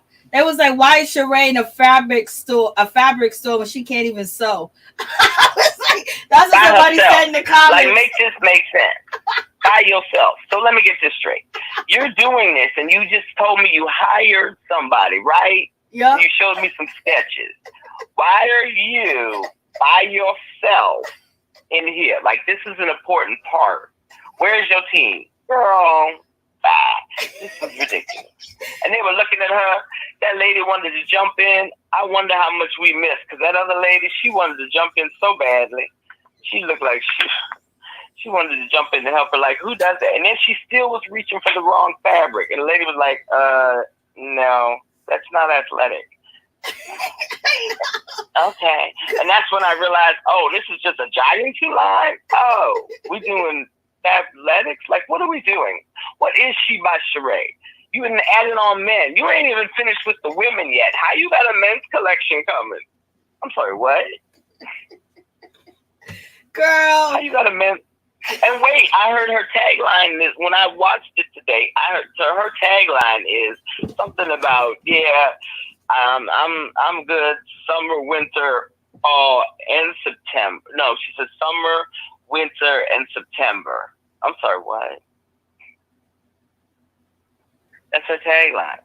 And I'm like, it's summer, winter, like what was her thing? Summer, spring, fall? Girl, so she says, summer, spring, and then she says September. And I'm like, that doesn't make any sense. Shereé is all over. And this is so sad, because this is what? Shereé's third try? Like, who gets 3 tries at this? And what are you doing? Girl, that hair is something else. But look at their face. They just like... They're shocked. Like, they're like, oh my God, this lady doesn't know anything. We can take advantage of her full. She was like, well, the lady was like, we'll use some of the people where we get it from you, blah, blah, blah. Right. So Shereé should have went to the people that own the fabric. You know what I mean? She's going to... Yeah. It's the middleman. Yeah. Right. Mm-hmm. They like, ooh, we got a sucker. Ooh, we got him. Got him. Yeah, she was like, that's not the right fabric. Over here, ma'am. Come over here. And she just rubbing stuff. Okay. Again, you know, she didn't take a note. She didn't do anything. All she got was a couple of samples in her hand. Like, what is happening? And remember when it was at the cabin with Marlo, Kenya said, well, I'm gonna have a meeting with you with one of my guys. And she said, you ready for the meeting? She said, yeah. And Kenya said, are you going to take some notes? Same thing you're saying. Mm-hmm. Are you going to take some notes, girl? Like, you just playing with us. Right. You got to be ready. Like, what are you just by yourself. Just chilling. Just looking for some fabrics. Look at them. They're like, And then you're trying to convince them of something that's not even that's not a thing. It's not a thing.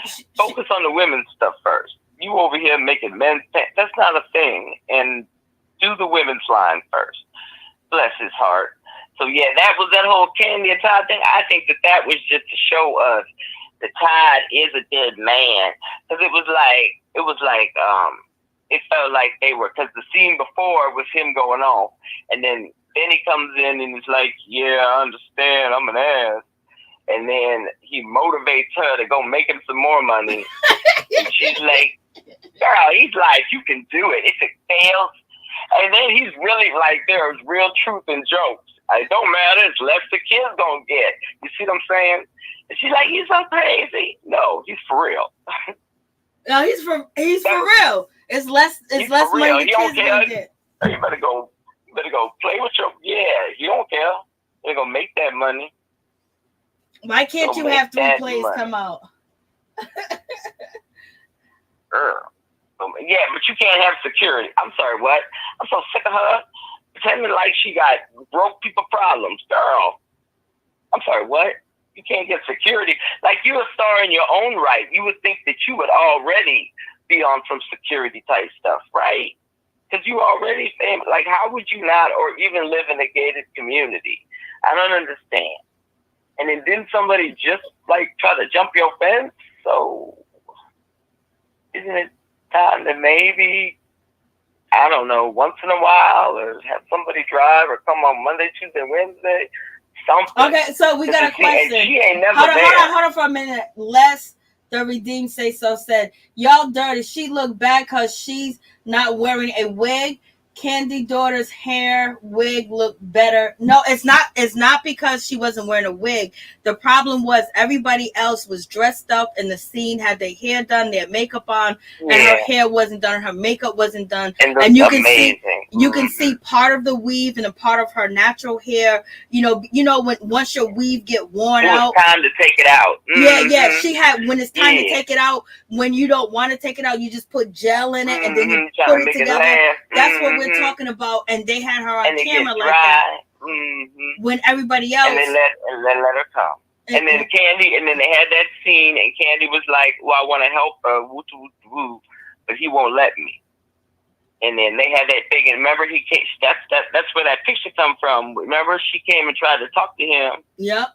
And that's exactly where that picture come from. Was when she was trying to explain to him what was going on and how she felt, and Kandi was trying to help her elevate, and he wouldn't let it happen. So I'm not talking about the girl. It's not the girl. It's not her fault. It's not Kayla's fault at all. And I don't blame her. I feel really bad for her because her daddy ain't that ain't cool. And Kandi had to sneak and give her some money. You know what I mean? Yeah. It's just like he.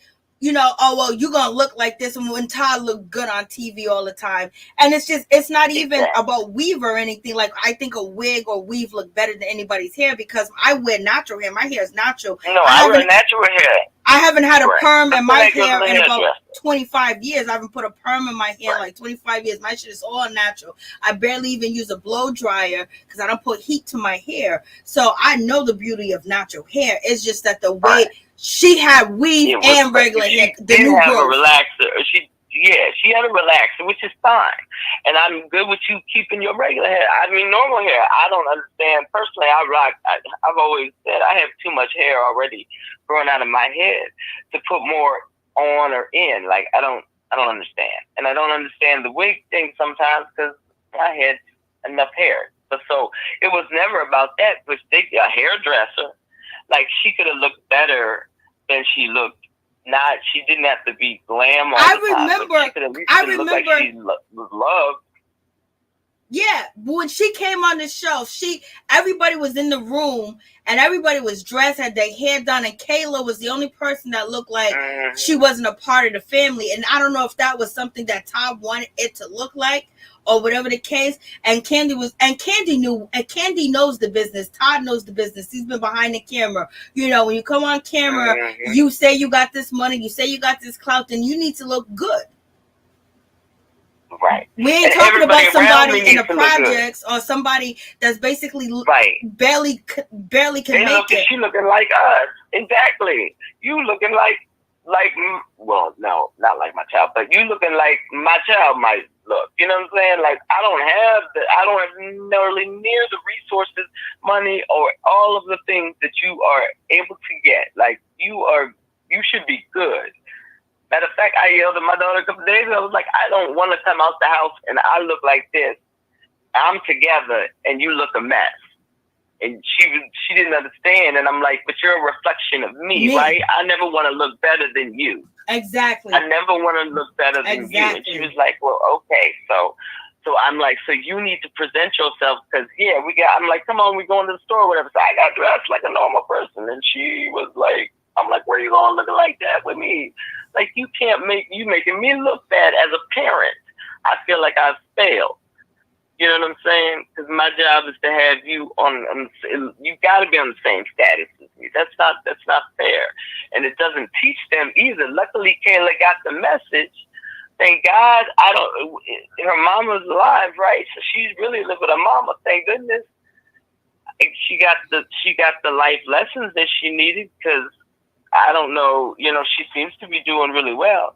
But when it comes to Todd, I think he looked at her like a daughter that he kind of just got. So she has to work for it, and he doesn't want to give it to her. I think that's because he really doesn't know her.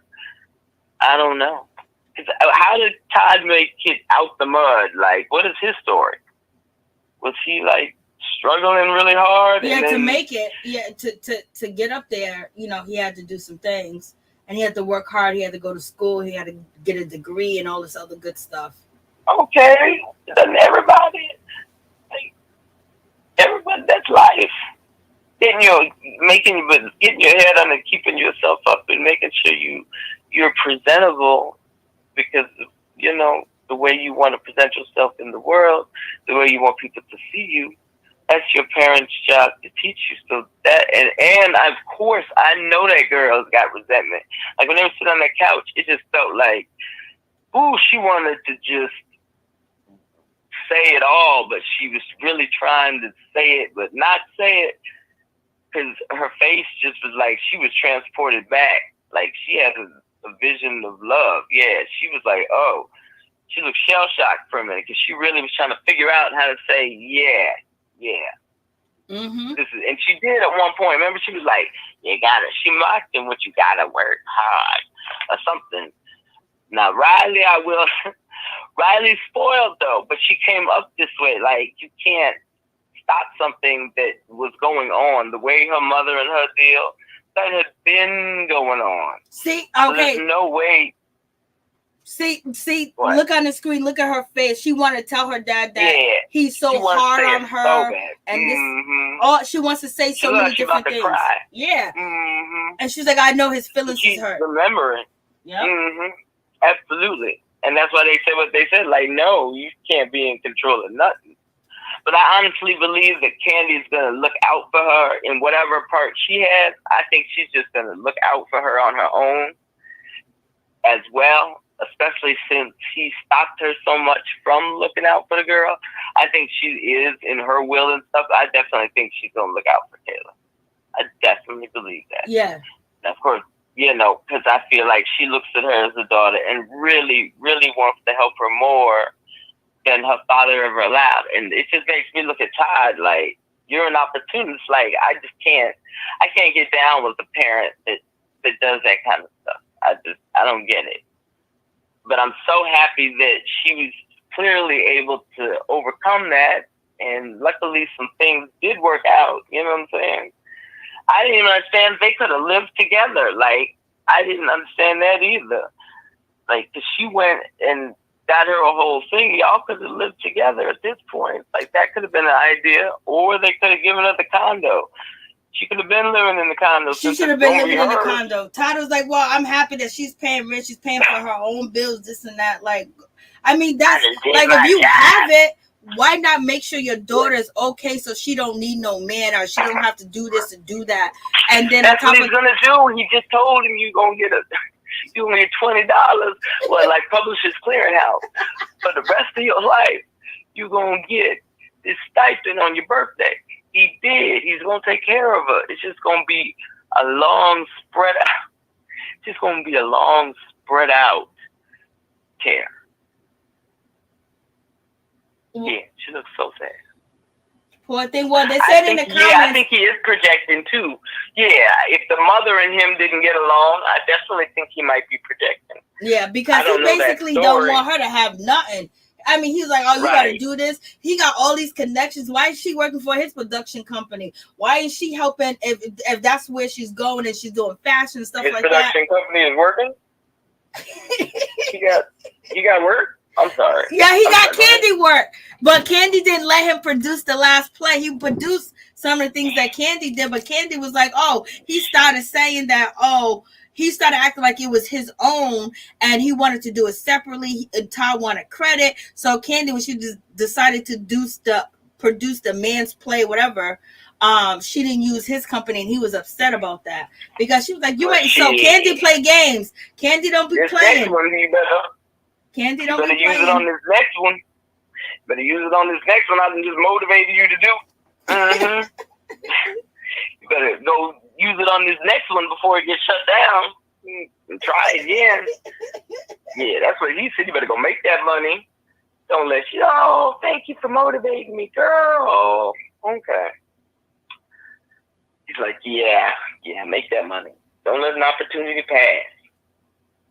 And she's just like, so I wish you would slow down. Like, you just, Kandi, you be doing the most. Like, Your Majesty, Todd had nothing before Kandi. Like, why are you reading him bad? He had a condo. Your Majesty. He had a condo. I wish you to screenshot what Bravo said when they listed all his things and listed he had one thing, condo. Yep, he did. Yeah. I didn't even get she that. Had like 7 things. She had like rabbit. Yeah, she had like 12 things. It was like Kandi. 1, 2, 3, 4, 5, 6, 7. Todd, one thing. One thing, the condo. Which Todd is now was gonna upset. leave. Todd's all mad and everything, but he know he ain't gonna work. He ain't working out on that good life because Kandi believes in his ass. That's why I think Kandi and Todd, I like them two together. You know what I mean? Like he has his grievances. I think they're a good couple. I like them together. Yeah, they work together well. They're good. Yeah, and I like them for each other. But there's some things that I'm just like, what? But I don't know. Todd might want that because you know he ain't gonna get no money because he had signed that prenup. So this might be. Todd is like, I'm gonna control something. Because I'm sure his prenup is pretty ironclad on what he gets when it comes to what he's entitled to and can do and can't do. So Kandi better not let that man in charge of anything. And listen, if you making a will, please believe me, whoever you leave in charge is not going to do what they're supposed to do. So basically, you need to write it out because when you die, they don't give a damn about you. All they know is the money that they got in their pocket and they're going to use it and they don't want to give it to whoever you want to give it to. You need a will and you need a living will so that people don't have to decide other stuff for you. You definitely need both. You need a living will so that nobody has to go back and forth and decide what happens to you if you can't make that decision. If you have a living will, then everybody already knows what you want. Nobody has to argue. And yeah, we can keep it moving. So yeah, people need a will and a living will. Absolutely. And that's so much less stress for your family. Like I would really like to have it all planned out. You know, everything that I want here is here it is. You just have to carry it out. That's it. Now, what you about to say? Now, what about Marlo? Look at that. Look at the eyes behind Marlo's head just hating on Kenya walking through the door, y'all. Marlo in that stiff-ass ponytail. And why? What are we doing? What is this giving? Don't she look like a chair? Weird. Yeah, like one of them recliners. Or like an alien. I don't know. It's just weird. It makes no sense to me. And she's so thirsty for the attention, right? It's ridiculous. And it's looking like a one season. And the sad part is she did it to herself. That's the sad part. It's like self-sabotage at this point. And I'm glad that Kenya is paying her dust because she knows that she wants to eat off of her. And that ain't happening. Mm-hmm. She ain't giving her that moment. She didn't have a conversation with her to give her that moment. And let's say that's what she's supposed to do. Yeah, she didn't give her that moment. Yo, but what's up with Sonia and the dry food? Why she feed them like that? To me, I feel like because she has no respect for them. I feel like she has no respect. And they catered it, right? Why wouldn't her mama? Why? Okay, you fixing this stuff so they can go on this Jamaican trip, right? Why is this the moment that you decide that your mama don't need to cook? When she cooked probably this much food every night for the 15 people that are in the house anyway, right? Facts. This would have been a great opportunity for them to show them and get and like showcase her mother instead of her mother coming up from the basement looking like she about to get it popping.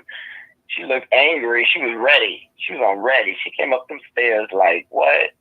But you catered this? Like, that doesn't make any sense. I don't understand. And the sad part is, this is what you catered? Yeah, I'd have been pissed too. No chicken wings? Is that what you're telling me? Like, I can't get a breast? Nothing? I wouldn't have been eating because that's all I eat. And I'm picky about that. So I would have been hot. So no wings. Okay. All right. And then we got her giving rules. I'm good on the breast. Yeah. We got her rules. Oh, girl, that little weak ass presentation. But I didn't know that weed wasn't legal in Jamaica. You learn something new every day. I thought it was legal. I was like, oh, okay. But other than that, this was weak and this was silly. And no props. Like, no props. Who's she? You are not director. No, you're not our OG. No, who are you to tell not to bring no props? Why? Because Drew had a moment and you didn't? Is that what it is? Oh, Drew's bringing a prop. Oh, Drew is definitely bringing a prop. That read, Drew, bring a prop. That's what that really says. Drew, bring a prop. That's what it says. Because that's all she's going to do. Because she's petty like that. So at this point, yeah, you might as well get ready for some pre-produced something on this trip coming from Drew. Yeah. Drew, bring something, bring a prop so you can look crazy on the trip. Mm-hmm. Absolutely. That's what that says. And that's how Drew read it too. She was like, oh, okay. Challenge accepted. She said water, and she got to know with water-friendly hair. What about friendly edges? Hair. You know, your edges make my edges itch. That's the problem. She's wearing all them damn braids, pulling her scalp back like Stevie Wonder. Like, it's a problem. But I don't understand why she's walking around. One minute she had like too many bundles in her hair, and now we back to this. Like, what is happening? And you pay your sister, girl. I'm glad you're the only one that she doing, because she wouldn't get good clientele off of this. This is not how you drum up business. Because you be looking crazy. But that's just because Drew she ain't got it like that. Sonia is just trying her hardest. But you know, they always look raggedy on their first season, though. You know, first season is always rough. You remember how Wendy looked. Yeah. Oh, God. We had a field day with Wendy. So, yeah. But not the band. Look at Marlo. Marlo got the food stuck in her mouth. She wants to spit it out. Manietta won't even eat the food. Candy's trying to pick it apart with her fork. Drew's about to put her napkin to cover her food because she ain't going to eat it. And Shereé's making faces while she trying to eat her food. They got some cranberry juice out there with no name on it. They got the wine bottles that look like, you know, they paid $9.99 for. Like, Lord. Yeah, this don't make no type of sense. Why are we sitting here looking like this? Why didn't we have a nice little setup? You got the drink. Are we making the drinks right here? Like, what is happening? But the bar was over there. No, they're making the drinks right there. That's why you see all these empty cups. Empty cups of cranberry juice and ice all over the place. Orange juice all over the place and everything else. You know, they're like, not so today. Where did Kenya run to? I thought Kenya ran to the bar. There was no bar. Kenya was running saying this dry food. She's trying to serve us this dry food. That's what Kenya was running up and saying, this dry food that they serving us. Like, Lord, she done sit up there and fed them women dry food. You didn't think that there was even Shereé threw shade. I was like, go ahead. Marlo didn't throw shade because that's her friend. She don't got no friends on the show because she done, did everything to them. The only person Marlo want to talk to is Kenya. I know. That's why she didn't say nothing. Only person, she looks so swollen. What is happening?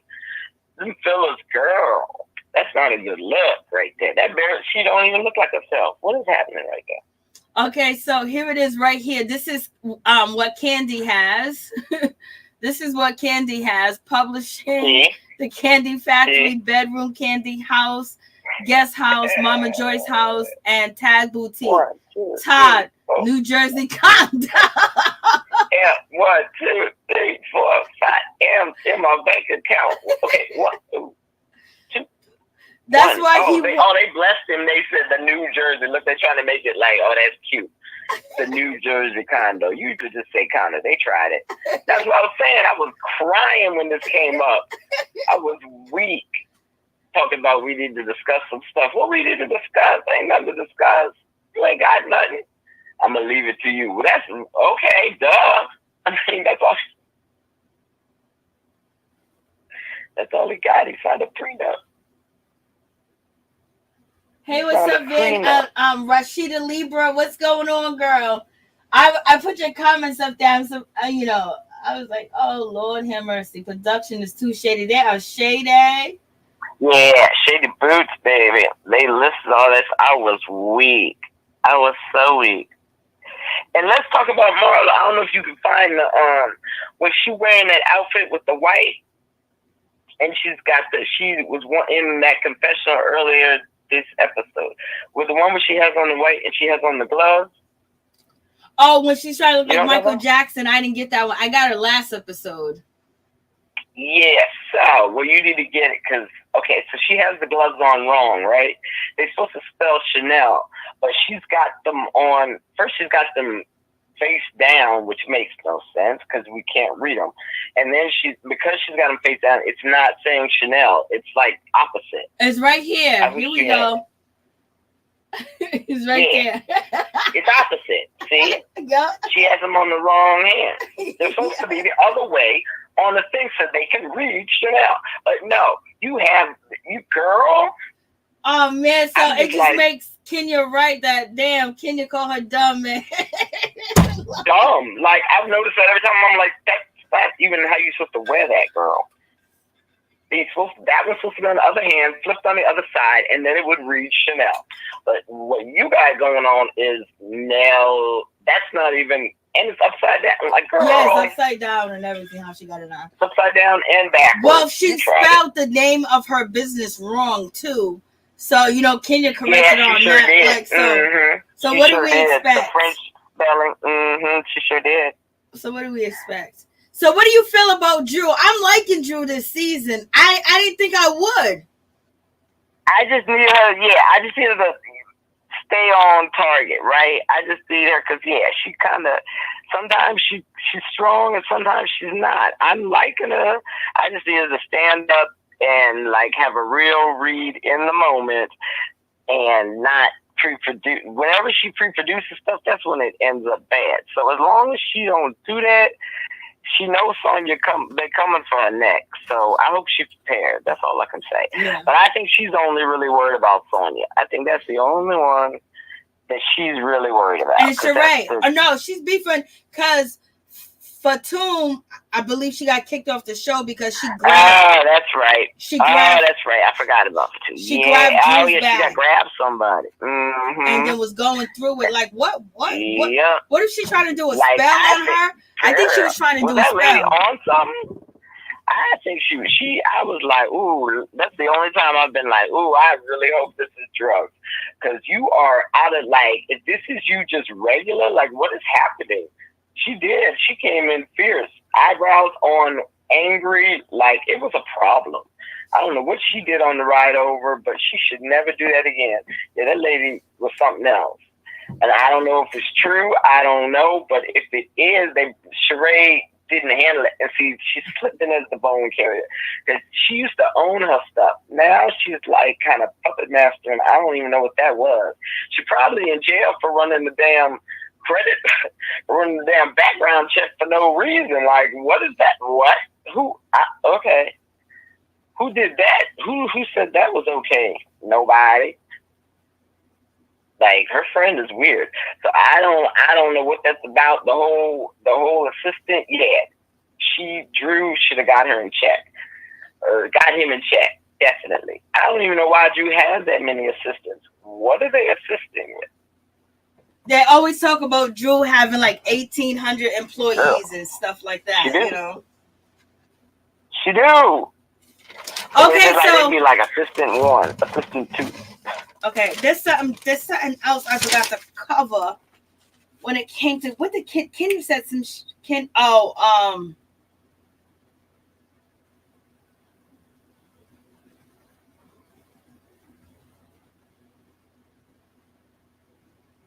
Which one? I can't even remember. I'm trying to think. Kenya gave a nice read, but I can't remember it. She gave a nice read when she was at Sonia's house. I can't remember what she said. I thought I was like, oh my God, that's a nice read. But when was it? It was when they was discussing Shereé. I may have talked about it. I'm not sure, but when it comes to Drew, why she sing happy birthday to Shereé? Because they petty. Why Because nothing was set up. Because that girl didn't have a DJ, and none of the other stuff was charged. So all they could do was beg somebody to sing happy birthday because nothing else was ready. Like, what is happening? Nothing else was ready. That's what Shereé said. The photo booth not working. There ain't no white meat here. There ain't no bar. What kind of party is this? Party. Like, so she must have thought production was going to help pay for it. And when she realized they weren't, it was too late. Yeah, you tried it. Oh, facts, Miss T. What you just said. She realized production wasn't going to pay for it, so she went down the street to the corner store and brought got some chicken, a quick chicken bucket mix. Yeah, got that quick special. Not that mix. We're gonna go with that.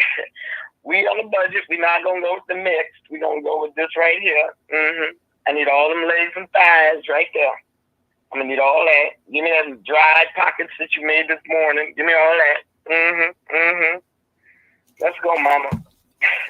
We can warm this up when we get to the house. Wait, what? Okay. That was awful. And then the decorations, she came in like she was really about to do something. And it's sad because I've even done better than that. Like, who told girl? Who said that's what you picked? Like, I'm sure they had an option. And that was what you chose that. Yep. Okay. So it just shows you just tacky all together. Okay, girl. Well, your house show it. That's true. Your house show it. It all makes sense if you really look at the whole picture. She looked tacky and ain't got no edges. Her house looked a hot one, and it's in a cabin in the woods where they can afford it. And she's got 30 people living in her house, but she's so stressed. I bet you are. Because none of y'all are working, right? They all work for you, and you're not working. So. Now, what do you think about Shereé dating Martell?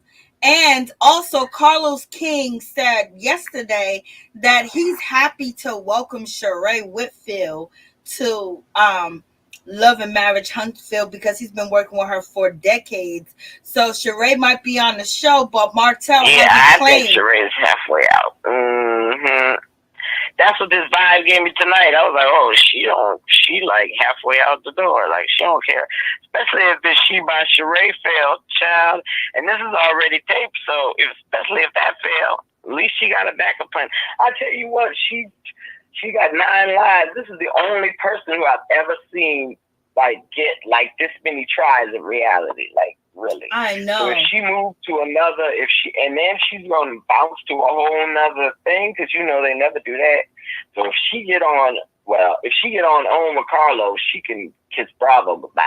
Like that'll be done. So if she do that, that'll be interesting. But I don't believe it. I think it's all it's definitely it smells like Carlos altogether. Sure does. Just like that Phaedra stuff. It all smells like Carlos had a hand in it.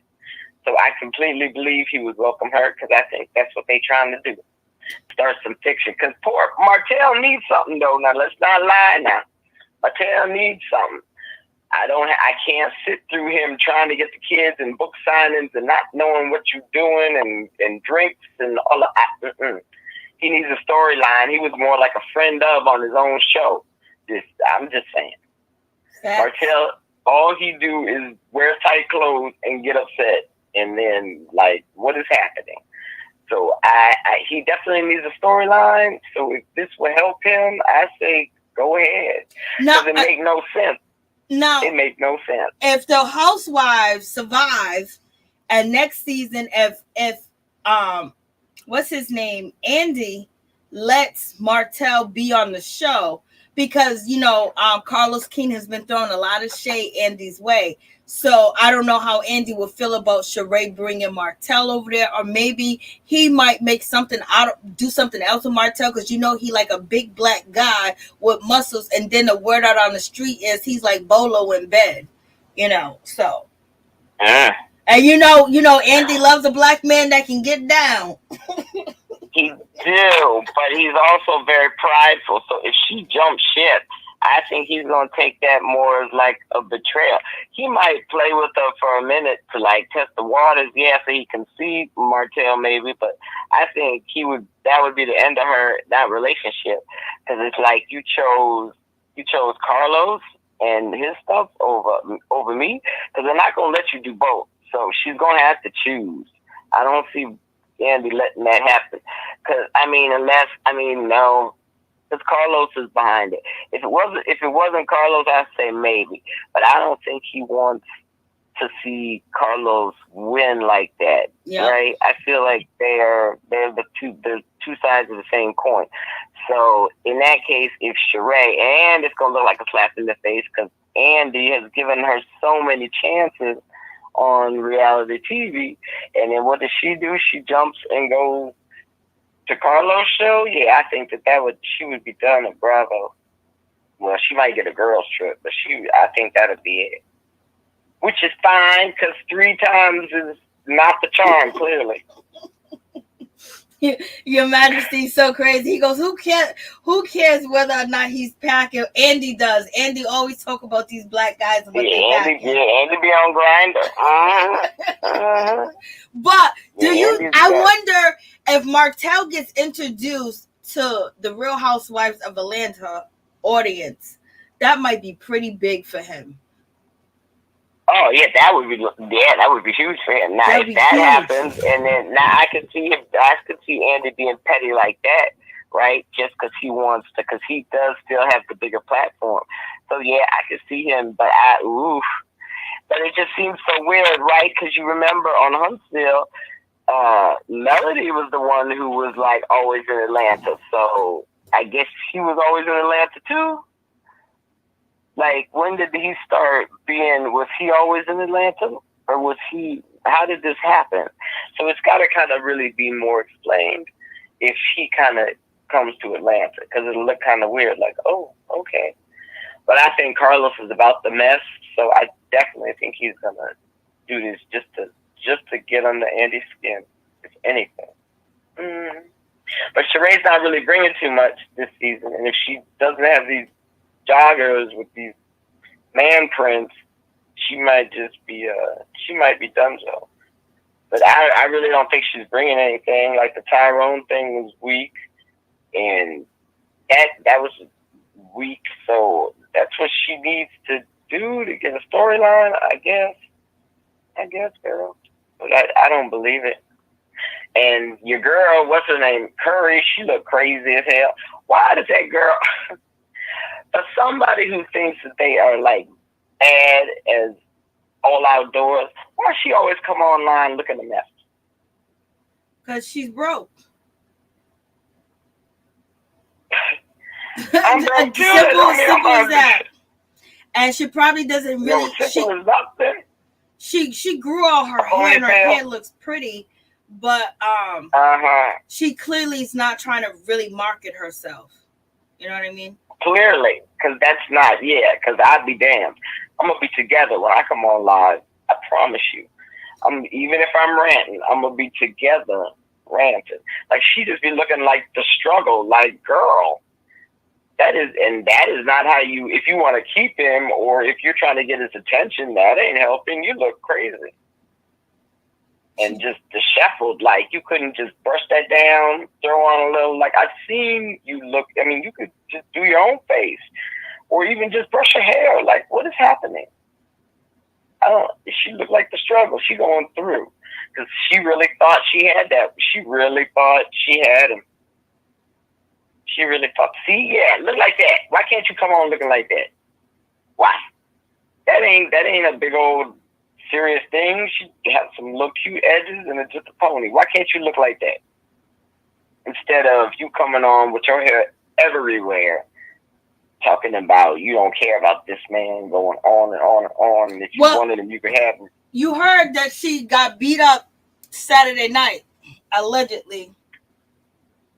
It makes sense because she got a mouth on her. She got beat up at the club messing with another married man, allegedly. Wait, girl. The wife came to the club and beat her down or something. Oh, and she went down. Oh, yeah, I can see that happen. And once again, where was the man? He let her get beat up? You know he did. I mean, I would have pulled my wife off her at least or something so she could press charges. I don't know because we haven't seen the video yet. Maybe the video will come out. So right now it's just really like allegedly that she got beat up, by a married woman. And she was recently online just, dogging out older women and women that are married. Your husband want me. You want me. I'm like, girl. If I want him, I can have him. You got it, girl. Like, girl, listen. He don't want you if he ain't leave his wife. Okay? Exactly. But some, I mean, she's clearly not, she's not the brightest crayon. Mm-hmm. She is not the yellow. She's not the yellow crayon. So, I mean, clearly, and she could, because for somebody, she's got to be, for him to string you along for that long and all of that, and then get you to have an abortion one time and all of that, like, he mind you for real. Like, he mind, like, your mind was gone. He was in there, Marcille, and he still is. Marcille is all in your head, girl. Yes, he is. She just really thought, girl. She just knew it was about to be them forever. Forever, ever? Forever, the quickest, ever. Right. Forever, ever, right. And the quickest way to lose man, girl, I promise, is like bug repellent. Have that baby. I'm going to show you. Have that baby. I'm out. Yeah, I got to go. Because you are no longer, now you come with baggage. Now you ain't an escape anymore. Yeah, I got to go. You just turned into real life. I got to go. Now, is he trying to make Shereé stepmother? Because he's trying to get custody of his kids. He wants full custody. He's suing Mel for custody. He's not going to get full custody. He tried it. That's just BS. Could you imagine him having them kids all day long? Yeah, right. No, he can't either. Girl, bye. Yeah. He can't either. How is he going to have a fake relationship and all them kids? Girl, yeah. And his mama already, what his mama said? Yeah, those are your kids. His mama, those are your kids, so you better figure it out. So, yeah, he ain't got them kids like that. He got too much free time on his hands to have them kids. So does Shereé look like she's ready to be a stepmother again? I mean, a mother again, like with small children? No. Come on. No, she's sure not. Nope. She looked like the one who's going to be, well, on the holidays, yeah. Christmas. So we can take pictures and post it to Instagram. Right, I got you. Christmas, Easter, New Year's, all that. They're going to get at least 2 hours. Promise you that. Other than that, we're going to get that photo out. So, yeah. I'm going to be the best stepmother on social media. I promise you. Because that's all that's going to be. And he's going to be the best dad on social media that he can be. Okay. Ms. T, what about Neo? His wife basically posting to social media saying that she's tired of him cheating on her and not using protection, and these women selling her body to her husband. Isn't she the one that slept with Ryan Henry too? Yes. First of all, you get them how you lose them how you get them. So let's start there. So you was the other woman, right? So what you thought again, poor like Ariana, you just thought you had changed him, right, girl? And then, like I said before in the chat, they really weren't together. And then I guess because they had to quarantine together, they decided to give it another chance. Because, but I've been looking at Neo crazy ever since he told Manietta to tie her tooth, but she good, because I'll get on some birth control. I mean, damn, that's kind of drastic. So I've always looked at him kind of odd ever since then. And I didn't really like her. What was that? Hollywood Exes? Or what was the name of that show she was on? It might have been Hollywood Exes. I don't even know what. Was it Exes? Or was it some spit off? And she was like super dry on that thing. It was not. I didn't believe. They just seemed like it just seemed so forced at times. So, but this is the question I'm asking you. So she said in her post that I'm tired of you cheating on me. I'm tired of women selling their body to you. Basically saying he sees me with prostitutes and unprotected. Yeah, that's what I got out of it. So prostitution. Did he give her something? Maybe. Did he give her something? He either gave us something, or there's an outside baby. That's what everyone's saying, that he got an outside baby. Yeah, because that would be the last straw, right? So that they cool until there's some proof that they can see, some tangible proof. Yeah, that's the last straw. Because 8 years is a long time to be dealing with somebody. I'm here paying for prostitutes. That's a long time for your husband to be paying for women while you can roll over and give him some. Okay, what's going on? Girl, that's a long time. For you to be for 8 years, and now you done finally. Okay, girl. There's a baby. Makes me feel like. Now, or let me see y'all prenup. What's in there? Like some Ashley Darby. Like I gotta be here for 6 years to get whatever. I don't know what their prenup is, but it just seems so odd too. It's like 8 years. Okay, we got it. So I was like, I hope that prenup has some cheating clause in it. Probably don't, but it don't make no sense. So they have 3 kids together? Yep. They got kids together. Somebody in the comments, this is allegedly, let me put up this right here, because you know the girl that came out that said that she got, the virus and she didn't go get help. That model. And they saying that she slept with Neo, Chris Brown, and Nick Cannon. So she's like 25, right? Yep. They say she had for 10 years. So that would put her at 15, right? That would put her around being 15, which is a whole nother situation. So, I mean, all of these, everybody she came, I mean, I don't know when it turned into something that, like full blown, but she definitely, and they better be careful. Yeah, Chris Brown and all of them. I think that they, for some reason, they just like to gamble with life, and they don't. Yeah, it's kind of crazy. But I guess they're not worried. I mean, I guess. I know. I don't think she gave Nick Cannon whatever they were. Well, the conspiracy people are saying that he really doesn't have lupus now. He really has what homegirl has, allegedly. The conspiracies come through, and so they say Neo slept with her. I don't know who she slept with. I don't believe that, because that boy is out here populating the world, and we've got 13 baby mamas that we can ask right over here about Nick. So I don't believe that at all. Nick is way too busy in these streets. Nick is way too busy in these streets. So I don't think that. I think he's got lupus, because clearly he's populating. He's got 7 baby mamas now. Like, I mean, and nothing's being brought or alleged or said anything. So I don't even think I don't believe that for Nick. And I think that Chris and them, I mean, you never know. They better, girl, because that's a shame. That's a shame.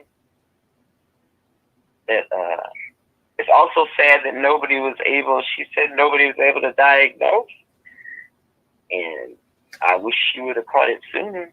But she was getting misdiagnosed and stuff. Well, she wasn't, when she was going to the doctors never said, let me test you They for never this. said, yeah. So she was going to the doctors. Lord have mercy. What doctors was she going through? She need to put their name out so nobody goes to them. I mean, yeah, like, I don't understand. So all of this time, and they found out it wasn't, they did your blood, I mean, because they ran tests to see if you had cancer and stuff. So and that's blood work, right? Okay. So I'm just confused on who she was seeing, I guess, and whoever, they failed her. She's about to make some bank cash. Somebody probably already came with a book deal for her. She better hurry up. She's about to get paid, y'all. And even if it's not true, she's gonna get paid if she didn't even sleep with anybody that we know of. But that's the rumors. And I don't think she said anybody's names, but I think people are, putting They saw pictures of them together. Mm-hmm. Yeah. They pulled up some picture of them leaving on a date or something. Mm-hmm. I mean, yeah, that doesn't, just because she was seen and she was seen in there as one of their, I don't know what they call them, like their groupies or whatever. Yeah, that doesn't mean. Yes, please wrap it up. Please wrap it up. Like, you know what I mean? Like, take care of yourself. Go to the hospital. Go see a doctor. Take care of yourself. And if you having sign of symptoms, tell the doctor to run every test on you. And ask just because questions, somebody's good looking on the outside, their insides could be horrible. And this girl been walking around with this disease for 8 to 10 years. Oh my God. Imagine, there's probably dudes that went up in whore and instantly started burning and shriveling. Yeah, just imagine how many people. Yeah, absolutely. Just imagine how many people she has. And then them thinking she's clean, because guys are so easy to say, oh, she's pretty on the outside. Look at her, she's pretty, she's clean. Yeah. And no. And she's always been skinny. So okay, so and she's a very pretty girl. She is pretty, very pretty. She's very, very, very pretty.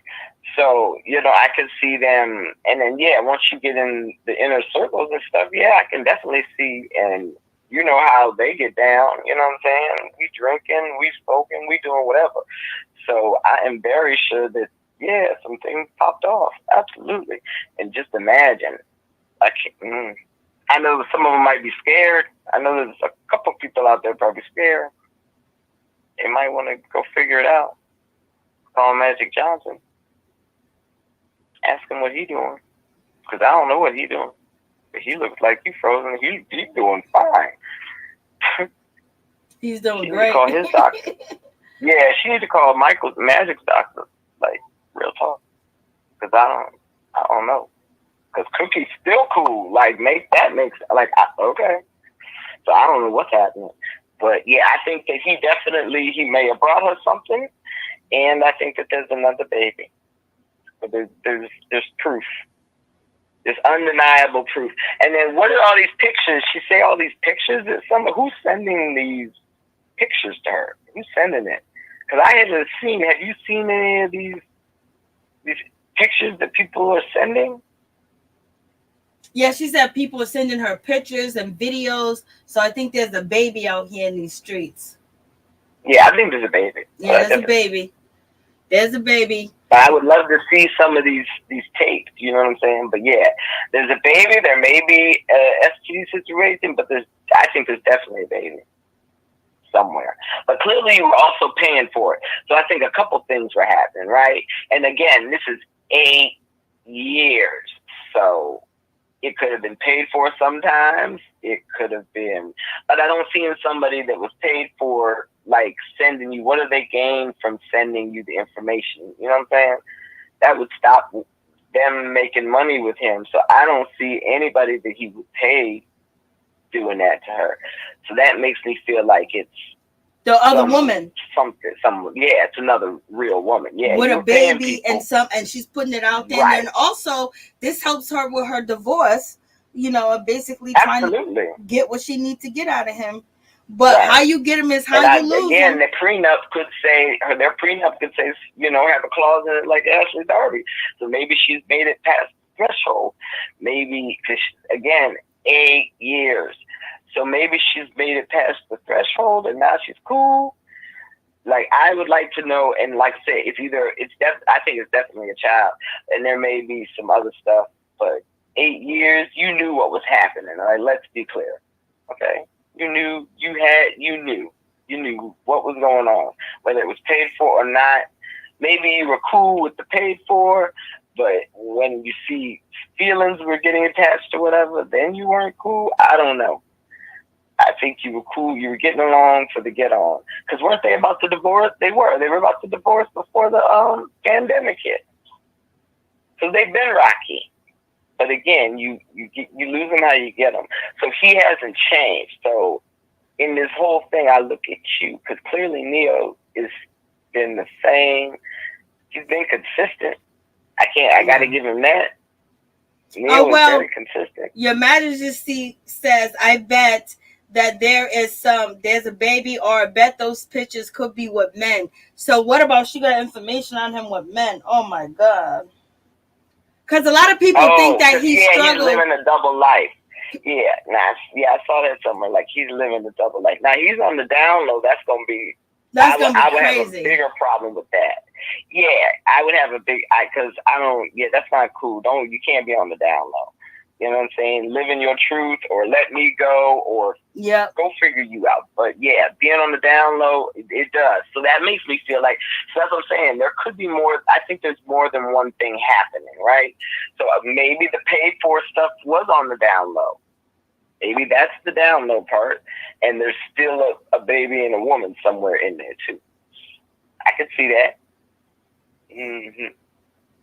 I'm just saying, like, that's crazy, Neo. That would be crazy. Like, why are we talking about this, Neo? Where's your music? Why aren't you writing? I'm like, oh God, Neo's out here living. Why are you not doing a '90s tour, Neo? You tripping? You better go to Vegas and make these hits work for you and get a residency. Like, what's happening? What are you doing? Go to Vegas or call Mariana or something. Y'all figure it out. And never mind. Don't call Trey Songz. But call somebody, and Jaheim, call somebody, and y'all get a little tour going, and let's hear these hits. Because at this point, because I don't know if you're still doing that show with Jennifer Lopez, but at this point, what else are you doing? You better figure it out, because she's gonna get you. Because she got 3 kids too. Mm-hmm.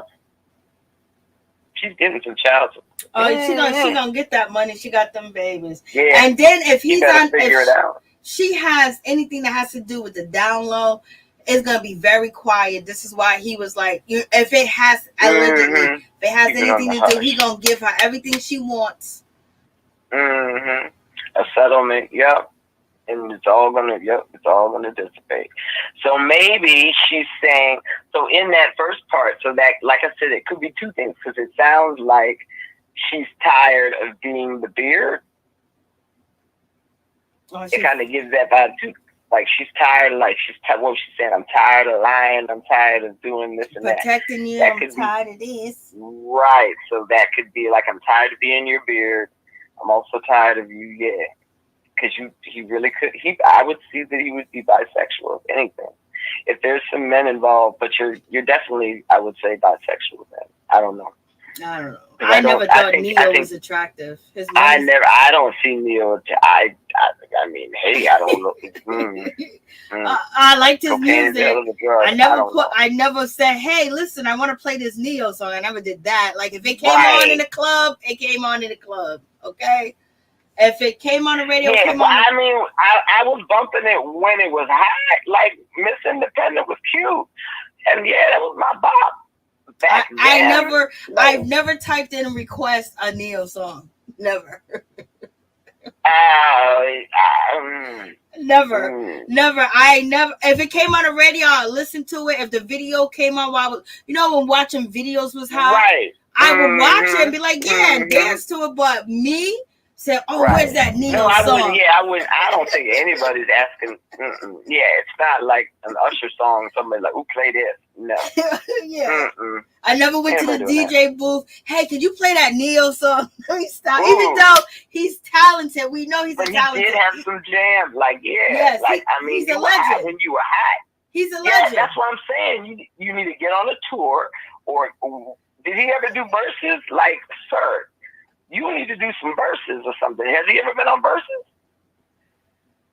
I don't think so.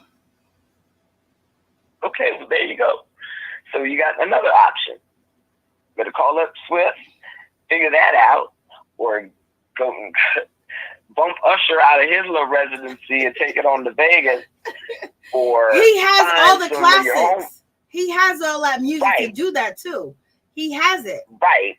You've got it. Find some cute openers from back in the day and make that 2000 tour or whatever. I don't know. Figure it out, because you got 5 kids now. So yeah, you need to make some money, sir. Call us. Let's see if the dancing thing's gonna keep on going. Even though I don't know who's watching that, but see if that's going on. Like, you need to figure it out for real. I mean, I guess you're still getting residuals from Beyonce stuff, so you kind of cool, but still. He's getting residuals for a lot of music. Like, he's a legend. Like, I can't front. He had the Banging for Cello, whatever it's called. Mm-hmm. Like, he was, but it was a couple of people I just never got into. I never got into Neo. I thought he was talented. It was good to see a black man on, TV, young, doing all this other stuff and just singing his butt off. And he can sing, and the music that he writes is good. But I just never got into him, and I just never got into Boys to Men. Them are like 2 groups I never got into. Girl, why Boys to Men is like, oh my God, I used to hate when their videos used to come out. Oh, the shorts and the khaki, yeah. I used to be so mad. A couple years ago, and they've lost a person. They came out, and there was 3, and I was like, where? Is it still boys? Like, you guys lost a whole person, and you did not talk about it. What is happening? I just yeah, I'm good on Boys to Men. But no, he needs to get with not a Marion. Like, I wish Trey Songz wasn't crazy, because they could have get together and make some little tour and hit it. Like, I don't understand. I don't get it. I would be hitting that circuit or getting to Vegas like Usher. I'm telling you. Your Majesty, I love Boys to Men. I could never get into it. I used to hate to see him doing all that. I used to hate to see him dancing in the rain. I used to hate to see him with the ties on and the collar shirts and the jeans. I used to always click the channel. Don't do the 90s. And the color palette. Yes. Remember, it changed a little bit, and then they was like suave. They had sweaters on, but they were wearing shorts. Why? I don't know. Like, what is happening now? As you think about it, they dancing in the rain, girl. BET was really showing videos. Yeah. The only song I like is To the End of the Road. That was it. And I only will play that song when I'm about to break up with someone. I'm going to lead this nigga to the end of the road. Oh, not as your hype music. Okay. Not End of the Road as hype music. It was. We have come to the end of the road. I probably said that to somebody to break up. We have come to the end of the road. Oh my God, it's not you, it's me. Although wow. And they're probably like, this reminds me of a song. No. These are my words. Listen to me. That was my one jam, End of the Road. The rest, oh my God. I used to hate when they used to come on. I'd be waiting for a video to come on. Like, you guys got it made. Now you can click on any video you want to watch. We had to wait for MTV, you had to BET. wait. And then they had different shows. You had to wait for, like, your MTV Rap, or you had to wait for the jams. Absolutely. People were tuning in to 106 in Park. Like, what? Yeah. What about when they had jukebox? When they had jukebox, I don't think I think maybe I paid for to see a song on jukebox. They used to have it on MTV, where they used to just, you have to request a song and they'll play it. Then After Dark, like, we didn't have all these options. After Dark, yeah. And I used to be mad because the show's about to go off, and why you spend the time on Boys to Men? What the frick? I used to be so mad. You're like, I didn't order that. Yeah, they were hot. They was everywhere. You couldn't get away from Boys to Men. Like, I give them their credit. They're legends. Nope. They did their thing. They came up. They took over. They took over. When they came out, they took over the genre. Like, they did their thing. But I just never liked their voices. Really. Oh, you didn't like the harmony? I don't know. I just didn't like their music. I don't know why. I just didn't like it. I just like the end of the road. And Boyz II Men. Boyz II Men doing the remix with LL Cool J, Hey Lover. I like that song, and that was it. Yeah, that's a good one. That's a good one. But that's one of the collabs. So you don't like the one with, who is it, Mariah Carey? I mean, what's the other one? Yeah, they have another collab that's pretty good. Isn't it Mariah Carey? I like the one where I don't even know about the one with Mariah Carey. Is it Mariah Carey? I thought there was one. Who's the woman? I could have sworn they have they did something with some woman. What song was that? I don't know. I may be forgetful. But yeah, Boyz II Men was doing their thing. I mean, there was a lot of boys they kind of paved the way for like 112 and all of them. They did. You know? They did. You know, them and New Edition. I wish I would. Do not go unless you're breaking up. I can't. Yeah, I wish But to me, what they have accomplished is amazing. Yes, to being from Philly and accomplish what they accomplished and how they dominated the music business. They dominated. I mean, like crazy, but yeah, they changed it. I used to be upset when their videos used to come out and everything. Mm-hmm. Hey Lover, Hey Lover, they even look cute in Hey Lover video. Yeah, Big Boy ain't big no more either. Nope. Mm-mm. Nope, they're not. Big Boy is not big. Mm-mm. And the guy with the deep voice. Out of essence, and one of them gone. The guy with the deep voice, did he pass away? I think so, or yeah, he had to. I think so. I think there's because I feel like there's only two. There are only two, because one left, right, and then one died. I think maybe. I don't know. I know that it's not 4 anymore. I know that. So, but yeah, they did that thing, and they need to get on the tip. That's what he has. Neil should come to Essence. There you go. That's another thing you could do. Go to nobody wants them to roll loud, but go to a concert thing like that. That kind of thing. Yeah, Essence would have been perfect for Neil. Mm-hmm. That's what they need. A concert to go see Boyz II Men? I wish I would. No. I was about to say, what are you talking about? No, I was talking about Neil. That's what Neil needs. Oh yeah. Neil needs a little quick concert and to make their money. Neil what do you think about Chris Rock? Chris Rock said everybody's trying to play the victim, basically calling Will Smith Suge Knight. I was like, and everyone is like, yo, Chris Rock is gonna, do his thing to the very end, and he's gonna milk this. He's making millions. He's gonna milk this. Oh, he's gonna milk this. Whatever he do really say, he's gonna milk this. And stop apologizing. Here's my thing. Okay, you're not a bad person. Everybody does stupid stuff. We all have stuff we regret. Got it. I got it. You made a mistake. Okay, this is the apology that you should have gave the first time, and then you wouldn't have had to do this. You see what I'm saying? Like, this one seemed genuine. So either you should have not had the other two, or you should have had this then and let us wait for you to get your mind right, or you should have had it then. That's my only thing with you. It went to a roller coaster, because your first thing wasn't even about that. Your real first time that you could have apologized wasn't even about that. Now you sorry, you apologized to his mama, and you mad that you done messed up with his brother. That's you done lost a friend. Like, what is happening? What is happening? I know. So I'm glad that you said, okay, we got it. You're sorry. Got it. It wasn't Jada's issue. Got it. You sorry to his mama. I didn't know you had a relationship with her. But whatever. Got it. You're sorry. You're just sorry. Got it. What's Ike trying to say? Tina said, I'm sorry. He said, you goddamn right, you're sorry. You're sorry, it's mother. That's all it doesn't seem. Absolutely. We got it. You're sorry.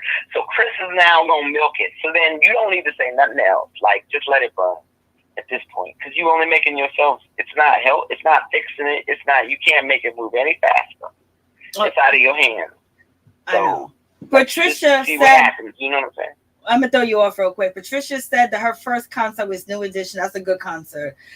Majesty says that Neo needs therapy. Patricia said she doesn't blame Chris Rock. Your Majesty, my first concert was Alvin and the Chickmunks. Then ABC. What? What? Mine was TLC. I was so delighted. Oh wait, or maybe Keith Sweat? No. Oh no, that was Aaron Hall. Ooh, now I'm really showing my age. My first concert was Criss Cross. Girl, you went to see Criss Cross? I did. I paid. I saved my allowance. I went to go see Criss Cross. Jump. Wearing stuff back. I just learned that was all because they were coming at ABC. I didn't realize that was a whole feud and they were wearing their clothes backwards to mock them. I didn't realize none of that. I missed all of that. And then bless his heart, one of the little boys, he got same thing like T-Boz, right? Didn't he get really sick or did he pass away? He actually overdosed. The last time when Kandi and Jermaine Dupri they was doing So Def, concert like Puff Daddy does, he got so hyped and he ended up, doing all types of stuff. Which one? The dark skin one. The dark skin one? Yep, the light skin one. He's married to a girl that's blacker than me, girl, and she's a doctor or something like that. The light skin one wasn't he sickly? No, I think it was the dark skin one that had lupus.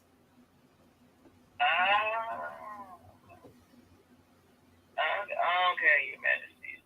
Okay. Lord. Yep, and yeah, that's another group that kind of just see, that's what I'm saying, Neil. You better get with call up somebody from the old. You can do a little rap, kind of mix it out. I don't know. You done got some hits with Pitbull. Call him. Like I don't.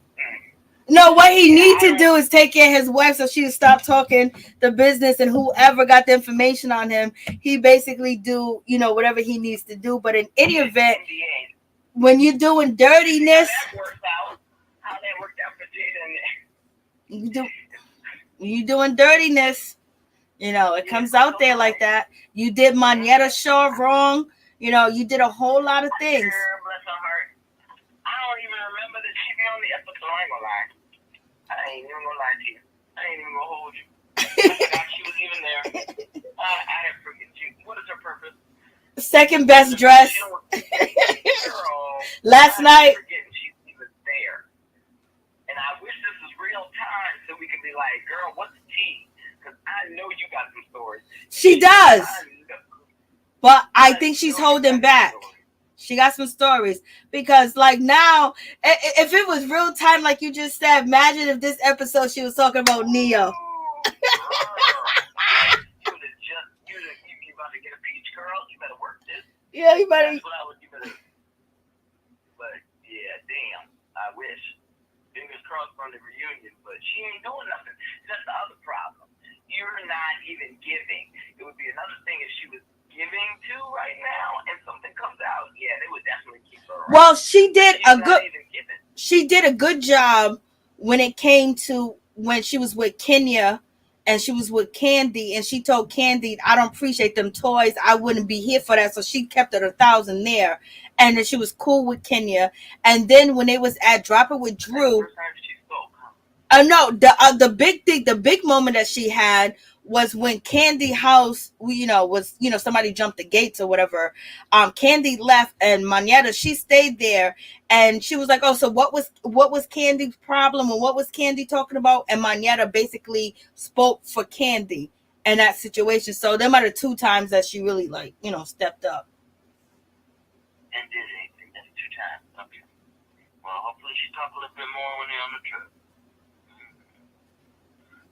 I'll be forgetting she even that. But yeah, she got some stories, so I wish. Okay. I wish I could hear what she got to say. All right, Miss T, this is what your boy, what your Majesty saying is, he, how you say your first concert was Aaron Hall. He said Your Majesty said that they went to go see Aaron Hall, and she hugged him, or she took a picture with him, and he left my shoulders musty from his armpit, and she called him Funk Man. That's worse than as the story. Bismarck, he threw a CD at me one time at the House of Blues because I didn't want to come talk to him. I was like, oh, that's rude. And then I found out who he was, and I was like, well, that's even more rude. But anyway, that's funny. But yeah, that's what he needs to do. And Candy's another one that needs to. Well, she is. Isn't she about to go on tour again? Possibly. She's about to go on tour again too. Possibly she's going on tour again because Escape, they're practicing. They might even come out with another show. You know what I mean? There's a possibility of that happening too. I believe I heard that somewhere. But like a part 2, making the group again. Yeah, yep. They've been practicing to go out and stuff like that. That was interesting. Last time it was so interesting. But I'm just surprised Kandi didn't sing for Shereé. It was that Shade? Candy's a Grammy? Yeah, I think it was Shade and just set up. Like, they wanted her. You didn't bring a gift, so you might as well sing. And she loves the spotlight, so she's like, all eyes on me. So, okay. Yeah. I'm glad she hit them notes, though, because, child, that would have been a problem. In that little pleather dress, that would have been a problem. And Shereé was all smiling.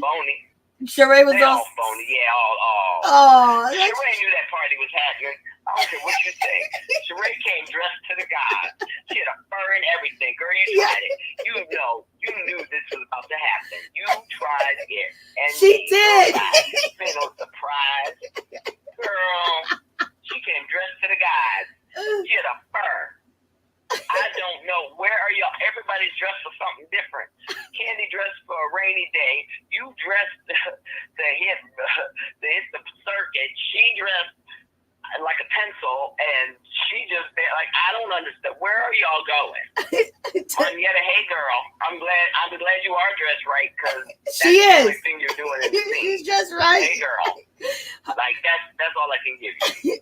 Drew looks like she retired from the industry, the porn industry, and came back, and she's doing a super deluxe. and she's trying to squeeze into the dress, the blood, that like the little black dress. Girl, let it go. And is that leather too? Like, is leather? I'm so confused. Is that a whole leather dress?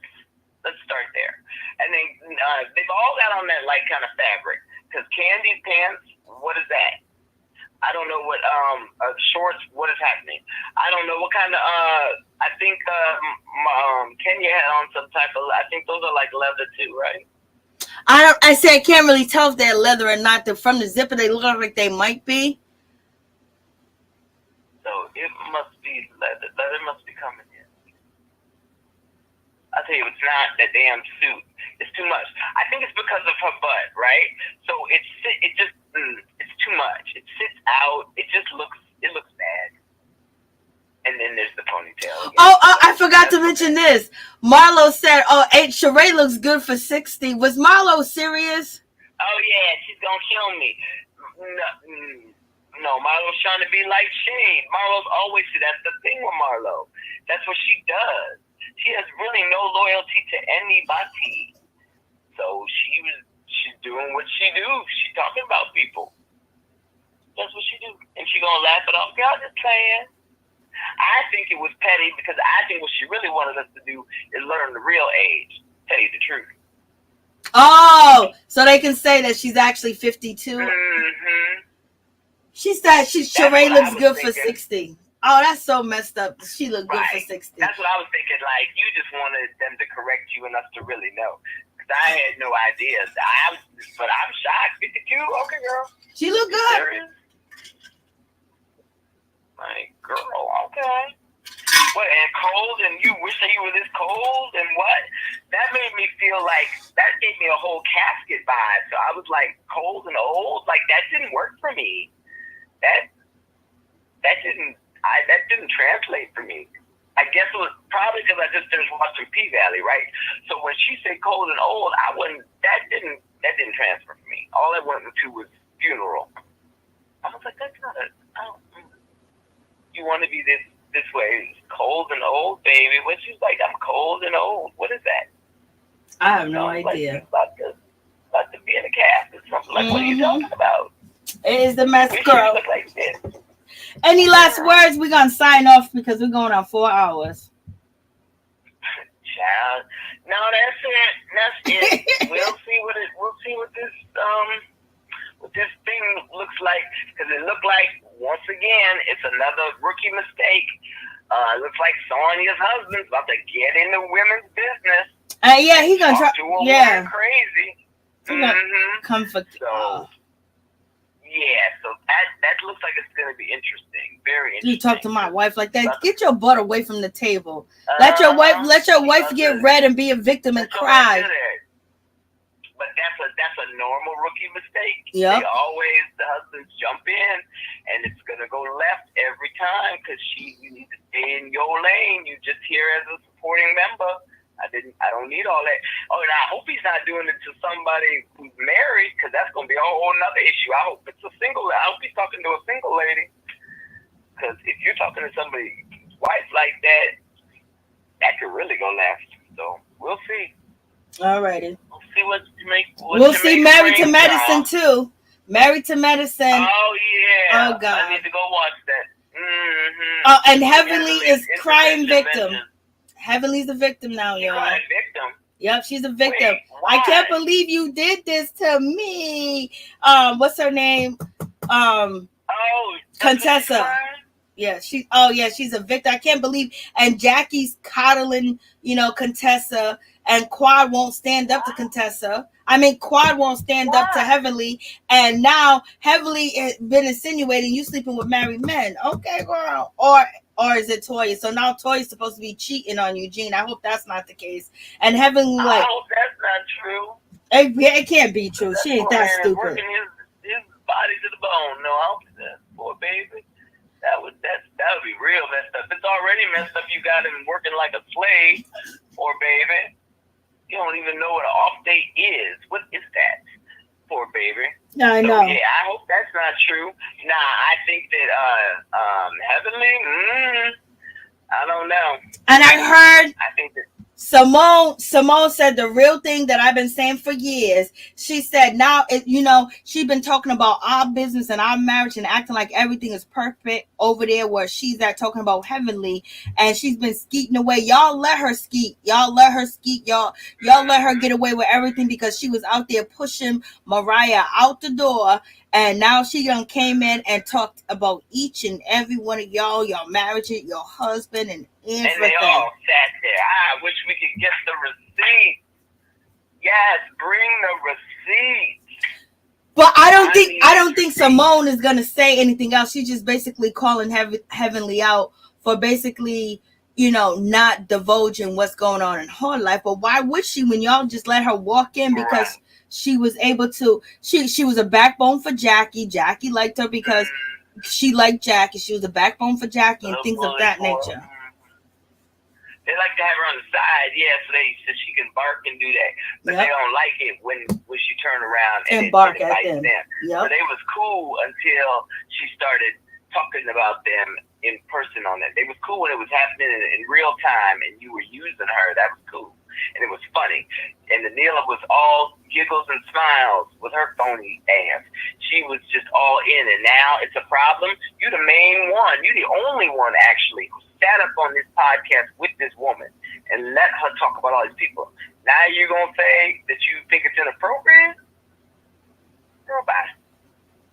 I'm so tired of her. And I'm so tired of her and her indentured overprivileged AF. Like, go watch your kids. Let this woman retire. She's 90. You're like, you have to go? What? The woman, I gotta go. Girl, she said bye. She said never. And drove off. Yeah, we never. She didn't say FaceTime. She didn't say. She was like, never. And sorry about them beans, because your mom can't cook. And she was cooking hot dogs at ballpark hot dogs the last time. How you gonna have a $2.5 million home? Boy was crying. That's the only thing he said was, "Who is gonna make my pinto beans?" That is the only thing that boy was worried about, was who is gonna cook for me. Please don't leave me. I am blinking because I need help. Like, what is happening? Y'all, here we go. Because my mama is always blogging to herself, "I need food. Yeah, these hot dogs ain't working." He was upset. He asked that question about 3 times, poor baby. And I'm going to try. I'm not going to be able to make it like her. Then Contessa, Contessa has been on Heavenly's show. Contessa, Heavenly said these things a while ago about Contessa. And people are saying Contessa using it for a storyline. Why not use it? It's a good storyline. Involves you. And she don't have a backbone. So it gets kills 2 birds, because like we still looking at your marriage and you're still looking like the victim, and now this woman is coming and trying to attack that. So yeah, it's great. It shifts the narrative right on and puts the blame on somebody else. Yeah, and your marriage is, I don't believe that it's fixed. I think y'all are just fronting. I think y'all are just perpetrating. Like they're just waiting for like the kids, pretty much. That's what I feel. I really do. Because I just don't see, he hasn't changed to me enough to make me believe it, right? And it was okay when Heavenly was saying all of this stuff and saying your marriage, because you believe that stuff. I think you just, when you decided to give it a chance, then you started being upset, 20 minutes ago? Like, that's not fair, because you was aiming, and all of that stuff Heavenly did has been done. Like, she didn't do it yesterday. You guys have had plenty of time to watch it.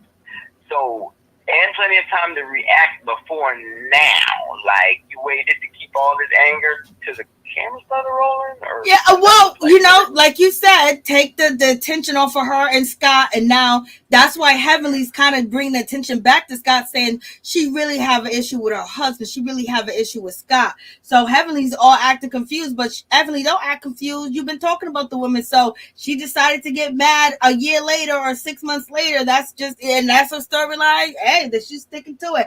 At least it's a good storyline. At least she didn't go out and get some kids. I mean, you can't piss somebody off and then tell them how to react. Yep. So, yeah, you clearly lit a match, and however it comes to you, and I do believe that Heavenly is one of those people that is able, she's so oblivious, she's going to be able to handle this. It's not going to really knock her off of anything. She's still going to be Heavenly and march right on through this and keep on talking about them on her and keep making these blogs at the same time. Because I think she's still doing it now. Oh, she said she ain't gonna stop. She ain't gonna stop. She ain't gonna stop. She won't stop.